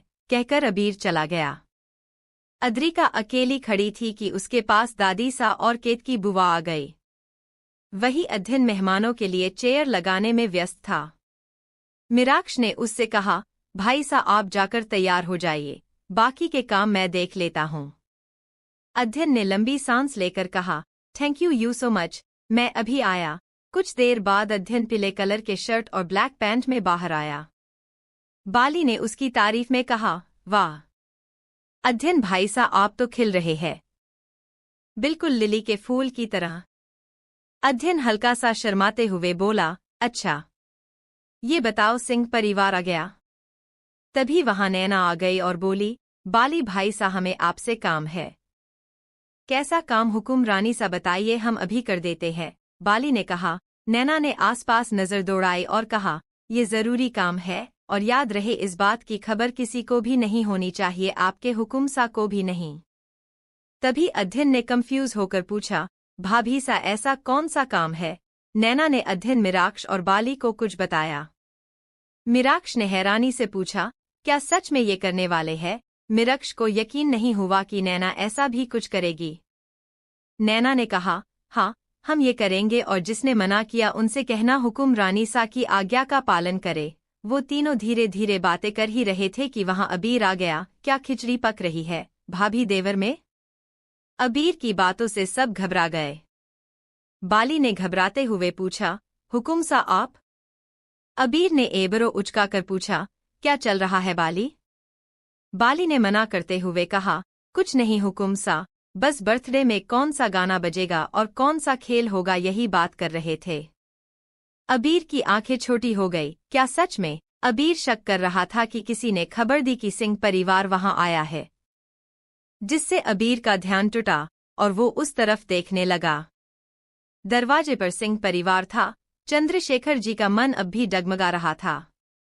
शोभा जी ने अपने पति से कहा, चलिए अंदर चलते हैं। चंद्रशेखर जी ने लंबी सांस लेकर कहा, जो कुछ हुआ है मैं उसे भूल नहीं पा रहा हूँ। सिंह परिवार का चेहरा उतर गया। वही दिग्विजय जी के भाई देवेंद्र ने उनसे पूछा, ये चंद्रशेखर सिंह यहाँ क्या कर रहे हैं? अपनी नवासी के जन्मदिन पर आए हैं, दिग्विजय जी ने कहा। कमाल है, इतने सालों बाद नवासी के जन्मदिन पर आए, रणविजय जी ने तंज कसते हुए कहा। दिग्विजय जी अपने भाइयों को इग्नोर कर दरवाजे पर चंद्रशेखर जी के पास आए। आप सब खड़े क्यों हैं? अंदर आइए। सब चंद्रशेखर जी को देखने लगे, क्या वो अंदर आएंगे? तभी एक प्यारी आवाज आई, नानू सा। सब ने उस तरफ देखा तो छोटे से फ्रॉक में गुड़िया खड़ी उन्हें देखकर मुस्कुरा रही थी। चंद्रशेखर जी की नाराजगी अब मुस्कान में बदल गई। वो सब के साथ अंदर आ गए। तो क्या प्लान बनाया नैना ने? चंद्रशेखर जी क्या भूल नहीं पा रहे हैं? कैसा होगा अबीर नैना का नोकझोंक का सफ? जानने के लिए पढ़ते रहिए माय डेविल हुकुम सा। लाइक करे, शेयर करे, कमेंट करे, रिव्यू देना ना भूले। चंद्रशेखर जी प्रतिष्ठा को गोद में लेकर अपने परिवार के साथ अंदर आए। दिग्विजय जी ने चमकती आंखों के साथ नैना को देखा और खुद से कहा, ये लड़की वाकई में कमाल की है। इसके आने से घर की खुशियां लौट रही है। शोभा जी और देवकी जी एक दूसरे से मिलकर बहुत खुश थी। वंदना गर्भवती थी, इसलिए श्री और नैना ने उसे आराम से बिठाया और सबसे पहले उसे कुछ खाने को दिया। समर्थ अबीर और उसके भाइयों के पास गया। दिग्विजय जी चंद्रशेखर जी के पास आकर बोले, तुम्हें यहाँ देखकर खुशी हुई। चंद्रशेखर जी ने थोड़ा रूखे स्वर में कहा, मैं यहाँ अपनी प्रतिष्ठा के लिए हूँ, क्योंकि मैं उससे बहुत प्यार करता हूँ। दिग्विजय जी का मुंह उतर गया। तभी प्रतिष्ठा ने दिग्विजय जी और चंद्रशेखर जी के गाल पर किस करते हुए कहा, पर मैं नानू और दादू दोनों से बहुत प्यार करती हूँ। उसकी बातें सुनकर दोनों मुस्कुरा दिए। दिग्विजय जी ने चंद्रशेखर जी से कहा, मुझे लगता है कि तुम्हें अपना गुस्सा भूल जाना चाहिए, एक नई शुरुआत करनी चाहिए।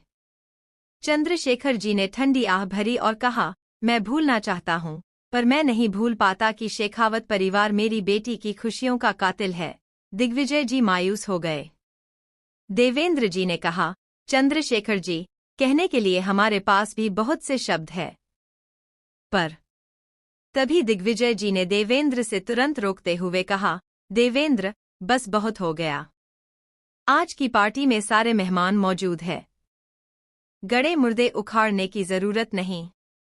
देवेंद्र जी अपने भाई से नाराज हुए और अपने बड़े भाई रणविजय जी के साथ चले गए। दिग्विजय जी ने चंद्रशेखर जी से माफी मांगते हुए कहा, माफ करना चंद्रशेखर। चंद्रशेखर जी ने लंबी सांस लेकर कहा, गलतियां बहुत हैं, किन किन गलतियों के लिए मांगोगे माफी? दिग्विजय जी हताश हुए। तभी चंद्रशेखर जी ने आगे कहा, पर मैं एक शर्त पर तुम्हें माफ करूंगा। दिग्विजय जी ने उन्हें सवालिया नजरों से देखा तो चंद्रशेखर जी ने नैना की तरफ इशारा करते हुए कहा, भाग्य से बहुत अच्छी बहू मिली है, इसे संभाल कर रखना। इसका भरोसा मत तोड़ना। जो कुछ मेरी बेटी मान्य के साथ हुआ, मैं नहीं चाहता कि मेरी दूसरी बेटी भी इन सब को बर्दाश्त करे। दिग्विजय जी के होठों पर बड़ी मुस्कान आ गई। कुछ देर में केक काटा गया। प्रतिष्ठा ने सबसे पहले दिग्विजय जी की तरफ केक बढ़ाया तो चंद्रशेखर जी ने उससे कहा, गुड़िया, मैं तुम्हारा नानू, पहले मुझे खिलाओ। नहीं गुड़िया, मैं तुम्हारा दादू हूँ, पहले मुझे। दिग्विजय जी ने कहा, इन दोनों की इस तू मैं को पार्टी में हर कोई देखकर परेशान हुआ। प्रतिष्ठा ने मुंह बनाकर कहा, बर्थडे मेरा है, पहले मैं खाऊंगी, कहकर वो सारा केक खा गई। उसकी इस हरकत पर सभी ठहाके मारकर हंसने लगे। केक के बाद नैना ने सबके बीच आकर कहा, अब वक्त है गेम का, तो मैं आप सबको बता दूं, यहाँ गेम हर कोई खेलेगा, बच्चे बूढ़े जवान सभी को ये गेम खेलना है। और गेम जीतने पर आपको मिलेगी ट्रॉफी। देवकी जी ने दिग्विजय जी से कहा, आप रहने दीजिए, ना जाने कैसा खेल होगा, कमर में चोट आ गई तो दिक्कत होंगी। दिग्विजय जी ने जोश में आकर कहा, अरे मैं आज भी जवान हूँ, अब तुम देखती जाओ मैं कैसे खेल जीतूंगा। देवकी जी ने हाथ सर पर मारकर कहा, आपसे कुछ कहना बेकार है। वही चंद्रशेखर जी ने अपनी पत्नी से कहा, तुम अपना घुटना संभाल के खेलना। शोभा जी ने उनसे मुंह बनाकर कहा, मेरे घुटने सही सलामत है, आप अपने हड्डियों की परवाह करें। देखते ही देखते वहां छोटी सी जंग शुरू हो गई थी। नौकरों ने बीच में काफी ढेर सारी कुर्सियां रखी थी। श्री ने सबसे कहा, ये म्यूजिकल चेयर का गेम है, गाना रुकते ही सबको अपनी सीट पकड़ लेनी है। जो नहीं बैठ पाया वो हार जाएगा। आगे चलकर धीरे धीरे कुर्सियां भी कम होती जाएगी, तो ध्यान से खेलिएगा।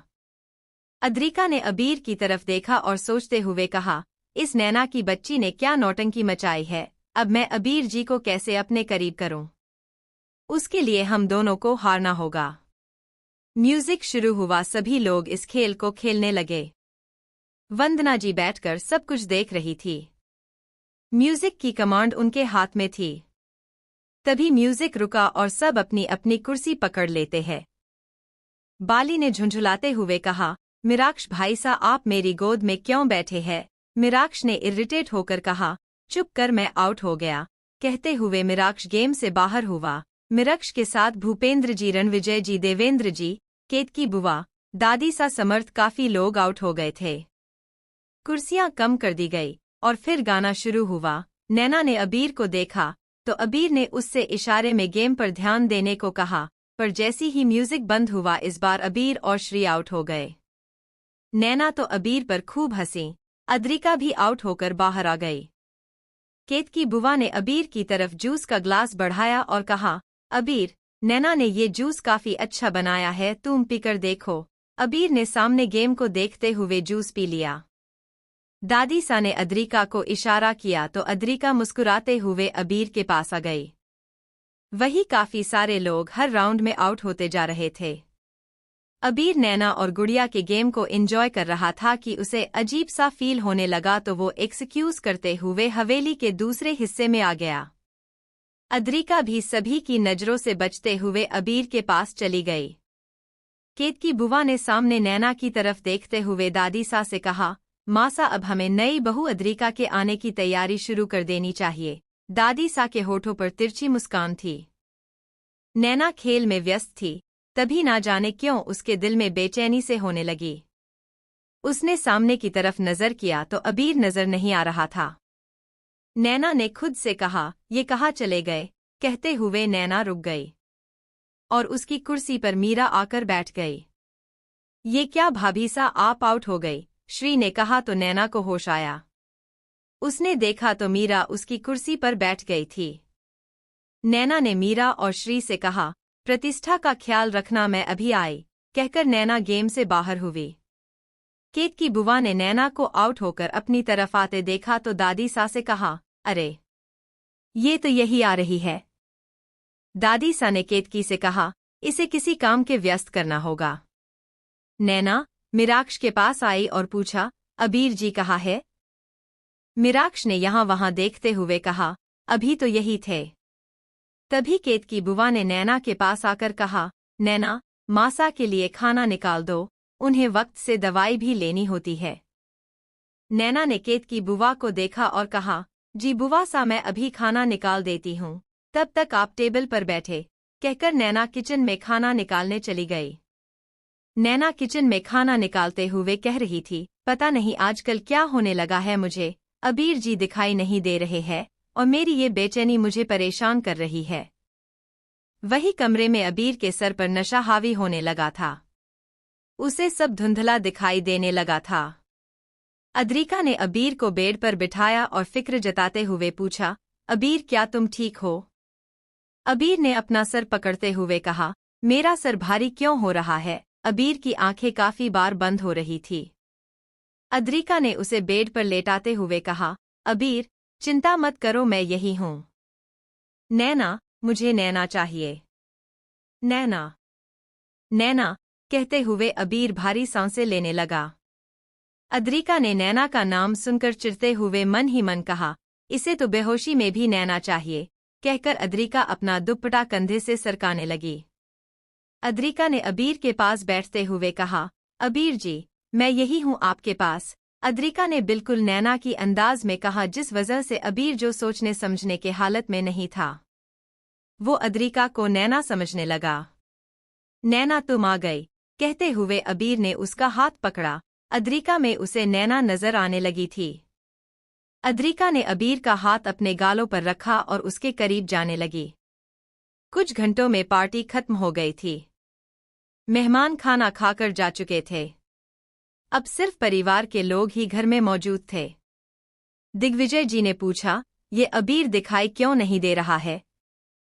केतकी बुआ और दादी सा ने चोर नजरों से एक दूसरे को देखा और मुस्कुरा दी। सविता जी ने परेशान होकर पूछा, अद्रिका भी दिखाई नहीं दे रही है? देवेंद्र ने अध्ययन और मिराक्ष से कहा, देख क्या रहे हो, ढूंढो अबीर को। अध्ययन और मिराक्ष नौकरों के साथ अबीर और अद्रिका को ढूंढने लगे।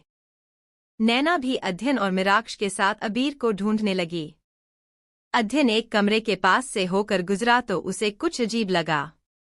मिराक्ष ने उससे पूछा, क्या हुआ, तू कबीर भाईसा के कमरे के बाहर क्यों रुका है? अध्ययन ने दीवार की कड़ी दिखाते हुए कहा, ये देख, सालों से ये कमरा बंद है, तो आज इसे किसने खोला? मिराक्ष ने देखा कि उस कमरे के कुंडी खुली हुई है। मिराक्ष ने धक्का दिया तो पता चला कि कमरा अंदर से बंद है। नैना ने तुरंत दरवाजा खटखटाकर कहा, अबीर जी, आप अंदर है? आप अंदर है अबीर जी, दरवाजा खोलिए अबीर जी। नैना के चेहरे पर बेचैनी साफ झलक रही थी। अंदर मौजूद अद्रिका ने अपनी और अबीर की हालत को देखा तो उसके चेहरे पर मुस्कुराहट आ गई। उसने बाहर के शोर को सुनकर खुश होते हुए कहा, अब मैं बनूंगी मिसेज अद्रिका अबीर शेखावत, कहकर उसने जोर जोर से रोना शुरू कर दिया। रोने की आवाज सुनकर अध्ययन और मिराक्ष ने दरवाजा तोड़ दिया और अंदर आए। अंदर का नजारा देखकर उनकी आंखें हैरानी से बड़ी हो गई। नैना उनके बीच से निकल कर आई, अबीर जी। इतना कहने के बाद नैना के शब्द उसके मुंह में रह गए। अबीर के बदन पर उसका कुर्ता नहीं था। अद्रिका का दुपट्टा जमीन पर पड़ा हुआ था। उसके बाल बिखरे और कंधे से उसकी बाजू फटी हुई थी। अद्रिका ने अपने सामने तो वो भागकर नैना के गले लग गई। नैना, बचाओ मुझे, वो अबीर जी ने मेरे साथ, कहकर वो रोने लगी। नैना बेजान सी अबीर को देख रही थी। अबीर बिस्तर पर लेटा हुआ, उसे कोई होश नहीं था। अध्ययन ने जल्दी से अपना कोट निकालकर अद्रिका को पहनाया। मिराक्ष ने अबीर के पास जाकर उस पर पानी डालकर जगाया। अबीर भाईसा उठिए, अबीर भाईसा उठिए, गजब हुआ है। मिराक्ष के जगाने से अबीर होश में आया। क्या हुआ, कहते हुए अबीर ने अब भी अपना सर पकड़ लिया और सामने देखने लगा। अबीर ने आंखें छोटी कर नैना को देखकर उसे पुकारा, पर नैना वहां से चली गई। तभी मिराक्ष ने अबीर पर गुस्सा करते हुए कहा, भाईसा, ये क्या किया आपने? अध्ययन और मिराक्ष ने शर्म से अपनी नजर झुका ली। उन्हें उम्मीद नहीं थी कि ऐसा हो सकता है। मैंने क्या किया? अबीर ने उससे पूछा, क्योंकि उसे समझ में नहीं आ रहा था और अद्रिका क्यों रो रही है। ये कहते हुए उसने अपनी हालत और अद्रिका की हालत पर नजर डाली। अबीर का मुंह खुला का खुला रह गया। अद्रिका, मेरी बच्ची, कहते हुए सविता जी अंदर आई और उनके साथ पूरा परिवार वहां आया। सविता जी ने अद्रिका की हालत देखकर चौंकते हुए कहा, अद्रिका मेरी बच्ची, ये क्या हुआ, कहकर वो रोने लगी। दिग्विजय जी और भूपेंद्र जी को भी उम्मीद नहीं थी कि अबीर अद्रिका के साथ कुछ करेगा। अबीर ने सबके चेहरे को देखते हुए कहा, नहीं, ऐसा नहीं हो सकता। ये सच नहीं है जो आप देख रहे हैं। अबीर उन सबको बताना चाहता था, लेकिन कहीं ना कहीं वो खुद भी समझ नहीं पा रहा था कि आखिर उसके साथ हुआ क्या। हवेली में पूरा परिवार मौजूद था। अद्रिका अपनी माँ के गले लगकर सिर्फ सुबक रही थी, जिस वजह से कोई उससे सवाल पूछ नहीं रहा था और ना तो अद्रिका को जवाब देना पड़ रहा था। नैना एक कोने में सर झुकाए खड़ी थी। श्री ने उसे बाजू से पकड़ रखा था। अबीर अब सबके बीच मौजूद था। अबीर ने दिग्विजय जी से कहा, ताऊ सा, यकीन करें हमारा ऐसा कुछ नहीं है जैसा आप सोच रहे हैं। हमें नहीं पता कि क्या हुआ। हमारा सर एकदम से भारी हुआ और हमें सब कुछ धुंधला दिखाई देने लगा। हमें नहीं पता कि हम कब बेहोश हुए। दिग्विजय जी ने अबीर की आंखों में सच्चाई को देखी, पर वो कुछ कहते उससे पहले भूपेंद्र जी ने अबीर पर चिल्लाते हुए कहा, बस अबीर शेखावत बस। भूपेंद्र जी का गुस्सा 7वें आसमान पर था। तुम कह रहे हो तुम कुछ नहीं पता। मेरी बेटी की जिंदगी बर्बाद हो गई और तुम्हें कुछ नहीं पता। कुछ दिन पहले तुम यहाँ अपने नौकर की बेटी को इंसाफ दे रहे थे। अब मेरी बेटी को कौन इंसाफ देगा? भूपेंद्र जी गुस्से से फट गए थे। अबीर समझ गया था कि उसकी बात पर कोई यकीन नहीं करेगा। उसने नैना को देखा और उसके पास जाकर पूछा, क्या तुम्हें भी यही लगता है कि मैंने तुम्हें धोखा दिया है? तुम तो मेरा यकीन कर लो। नैना को उम्मीद नहीं थी कि अबीर ऐसा कुछ कहेगा या सबके सामने सवाल करेगा। नैना ने अबीर को देखा तक नहीं और अपना चेहरा दूसरी तरफ कर 2 कदम पीछे हट गई। नैना का इस तरह पीछे जाना ये बताने के लिए काफी था कि नैना अबीर पर भरोसा नहीं करती। तभी चंद्रशेखर जी ने अबीर से गुस्से में कहा, बस अबीर, एक तो तुमने और तुम्हारे परिवार ने उस लड़की पर दबाव बनाकर शादी की। वो लड़की बिना शिकायत के इस शादी को निभा रही थी। आज तुमने उसे धोखा देकर तुम उससे उम्मीद करते हो कि वो तुम्हारा विश्वास करे। दिग्विजय जी निराश से खड़े थे। देवकी जी ने परेशान होकर कहा, क्या गलत, क्या सही? ये सोचने के वक्त नहीं है। अभी ये सोचना है कि इस समस्या का क्या समाधान है। सब यही सोचने लगे कि समस्या का क्या समाधान है। तभी दादी सा ने कहा, इसमें इतना क्या सोचना, अद्रिका को हम बचपन से जानते हैं। वो हमारे लिए बेटी जैसी है। अब जब इतना कुछ हो गया है तो हमें अद्रिका को अपनी बहू बना लेनी चाहिए। दादी सा की बात पर सब हैरान होकर उन्हें देखने लगे तो केतकी बुआ सा बोली, माँ सा गलत नहीं कह रहे हैं। जरा सोचिए, अगर ये बात हवेली से बाहर गई तो कितनी बदनामी होंगी। अद्रिका की जिंदगी के साथ हमारे अबीर की जिंदगी भी खराब हो जाएगी। पर बुआ सा, इस तरह भाई सा की दूसरी शादी करा देने से कौन सी जिंदगी सुधर जाएगी? भाई सा पहले से शादीशुदा है, मीराक्ष ने कहा। मीराक्ष, तुम बच्चे हो, इन सब मामले में ना बोलो तो अच्छा है। अगर अबीर ने अद्रिका की जिंदगी खराब की है तो उसका फर्ज बनता है कि वो सबके सामने अद्रिका की जिंदगी सुधारे। और बात रही नैना से शादी की, तो शादी सिर्फ इसलिए हुई थी कि गुड़िया को माँ का प्यार मिल सके। नैना इस घर में गुड़िया की माँ बनकर रह जाए और अद्रिका अबीर की पत्नी बन जाए। दादी सा ने मीराक्ष को डांटकर अपना फैसला सुनाते हुए कहा। मीराक्ष अध्ययन बाली इन तीनों की मुट्ठियां कस गई थी। अबीर ने साफ मना करते हुए कहा, नहीं, मैं ये नहीं करूंगा। तुम नहीं करोगे? अरे, ऐसे कैसे नहीं करोगे? भूपेंद्र जी ने गुस्से में कहा। तभी सविता जी ने देवकी जी से नाराजगी से कहा, आपकी दहलीज पर मेरी बेटी के साथ गलत हुआ है। आप अबीर को समझाइए, वरना हम भूल जाएंगे कि प्रताप खानदान और शेखावत कभी दोस्त हुआ करता था। रणविजय जी और देवेंद्र जी ने भूपेंद्र जी से कहा, इसकी कोई जरूरत नहीं है। हम कल ही मुहूर्त निकालकर अबीर की शादी करेंगे। अबीर ये शादी जरूर करेगा। ये फैसला आप नहीं ले सकते हैं। अबीर ने गुस्से में कहा, उसके दिल में एहसास सिर्फ नैना के लिए है। अबीर, पागल मत बनो। अगर किसी को पता चला तो सिवाय बदनामी के कुछ नहीं मिलेगा। और वैसी भी सिर्फ दिग्विजय भाई सा भाभी सा का परिवार नैना को अपनी बहू मानता है। हमने उसे कभी शेखावत परिवार की बहू नहीं माना। देवेंद्र जी ने अबीर पर गुस्सा करते हुए कहा। अबीर का दिमाग बुरी तरह फटने लगा था। एक तरफ नैना उसकी पत्नी जिसने उसके लिए बहुत कुछ किया है, दूसरी तरफ उसका राजस्थान जिनके लिए अबीर को बहुत कुछ करना है। अबीर को अपने माता पिता भाई कबीर और भाभी मान्या के कातिलों का पता करना है, इसलिए उसका हुक्म सा बने रहना जरूरी है। अबीर की लाचारी और खामोशी को देखकर दादी सा ने अद्रिका और अबीर का रिश्ता तय कर दिया। केतकी बुआ ने भूपेंद्र जी से कहा, अबीर और नैना की शादी जिन हालातों में हुई है वैसी तो अदालत तुरंत ही इन्हें तलाक दे देगी। तो अब अद्रिका को इस घर में बड़ी बहू का पूरा सम्मान मिलेगा, आप चिंता ना करें। नैना की मौजूदगी में बिना उसकी इजाजत के उसके पति का रिश्ता किसी और औरत से तय कर दिया गया। नैना ने श्री की तरफ देखा और उसे इशारे से कमरे में चलने को कहा तो श्री उसे आज अपने कमरे में लेकर गई। नैना बाथरूम में आई और शावर के नीचे बैठी रोने लगी। उसकी मांग में लगा सिंदूर मिट रहा था और नैना उसे रोक नहीं पा रही थी। नैना का भरोसा, आत्मसम्मान सब कुछ टूट गया था। अबीर ने नैना को तोड़ दिया था।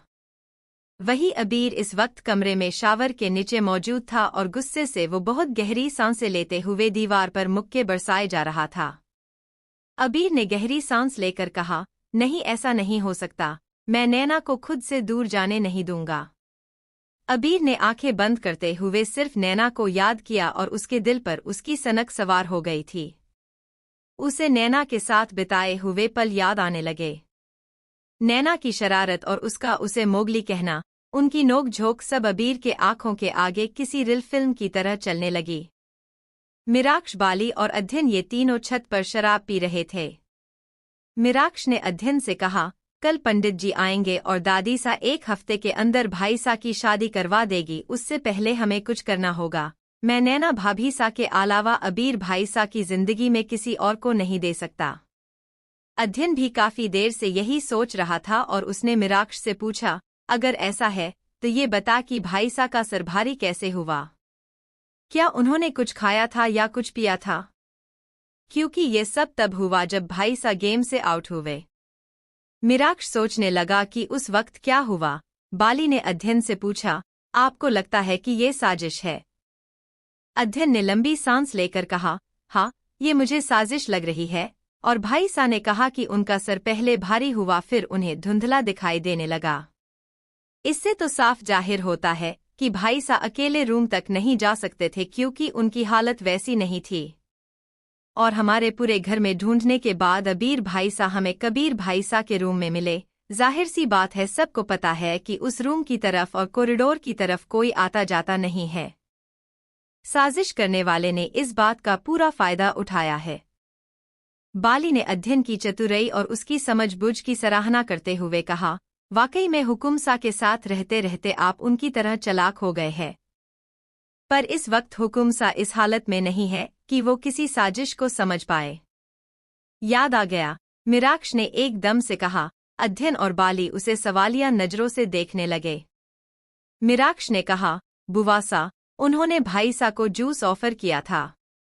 पर ताजुब की बात है, वो जूस तो बुआ सा खुद भी पी रही थी।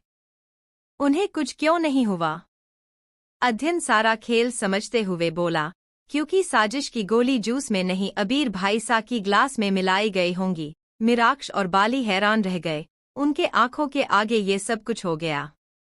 सुबह का वक्त 5 बजे के करीब नैना और श्री छत पर आए। श्री ने देखा तो बाली, अध्ययन, मीराक्ष वही शराब पीकर खटिया लगाकर पड़े हुए हैं। श्री ने बुड़बड़ाते हुए कहा, इतना कुछ हो गया है और ये तीनों भाई सा शराब पीकर टुल पड़े हैं। समझ नहीं आता इनका होगा क्या? नैना ने कोई प्रतिक्रिया नहीं की। वो अपने और श्री के गीले कपड़े डोरी पर सुखा रही थी। श्री ने नैना से धीमी आवाज में कहा, आप थोड़ा आराम कर लेती, रात भर आप जगी और नहाकर यहाँ चली आई। कहीं आपकी तबीयत खराब ना हो जाए। नैना ने गहरी सांस ली और कहा, मैं यहाँ इस घर में किसी की माँ बनकर आई हूँ। दूसरे शब्दों में कहूँ तो एक केयरटेकर। इससे ज्यादा मेरी कोई औकात नहीं। जब रिश्ते खराब हो जाए तो तबीयत से क्या ही फर्क पड़ता है? कहते हुए नैना का गला भराया। श्री ने उसके कंधे पर हाथ रखकर कहा, मेरा मन कहता है बुरा समय जल्दी निकल जाएगा और आप और भाई सा पहले की तरह हो जाएंगे। नैना ने कुछ नहीं कहा और नीचे प्रतिष्ठा के रूम में गई। उसने बालकनी से पर्दा हटाया तो देखा अबीर अपनी जीप शुरू कर कहीं जा रहा था। नैना उसे जाते देखते रह गई और ठंडी आह भरते हुए बोली, आपको हमसे दूर जाना है तो हमें धोखा देने की क्या जरूरत थी? क्यों तोड़ा हमारा विश्वास? खुद से कहती हुई नैना प्रतिष्ठा के पास आई। ऐसी और स्टोरीज सुनने के लिए मेयर चैनल को सब्सक्राइब कीजिए। Bye bye.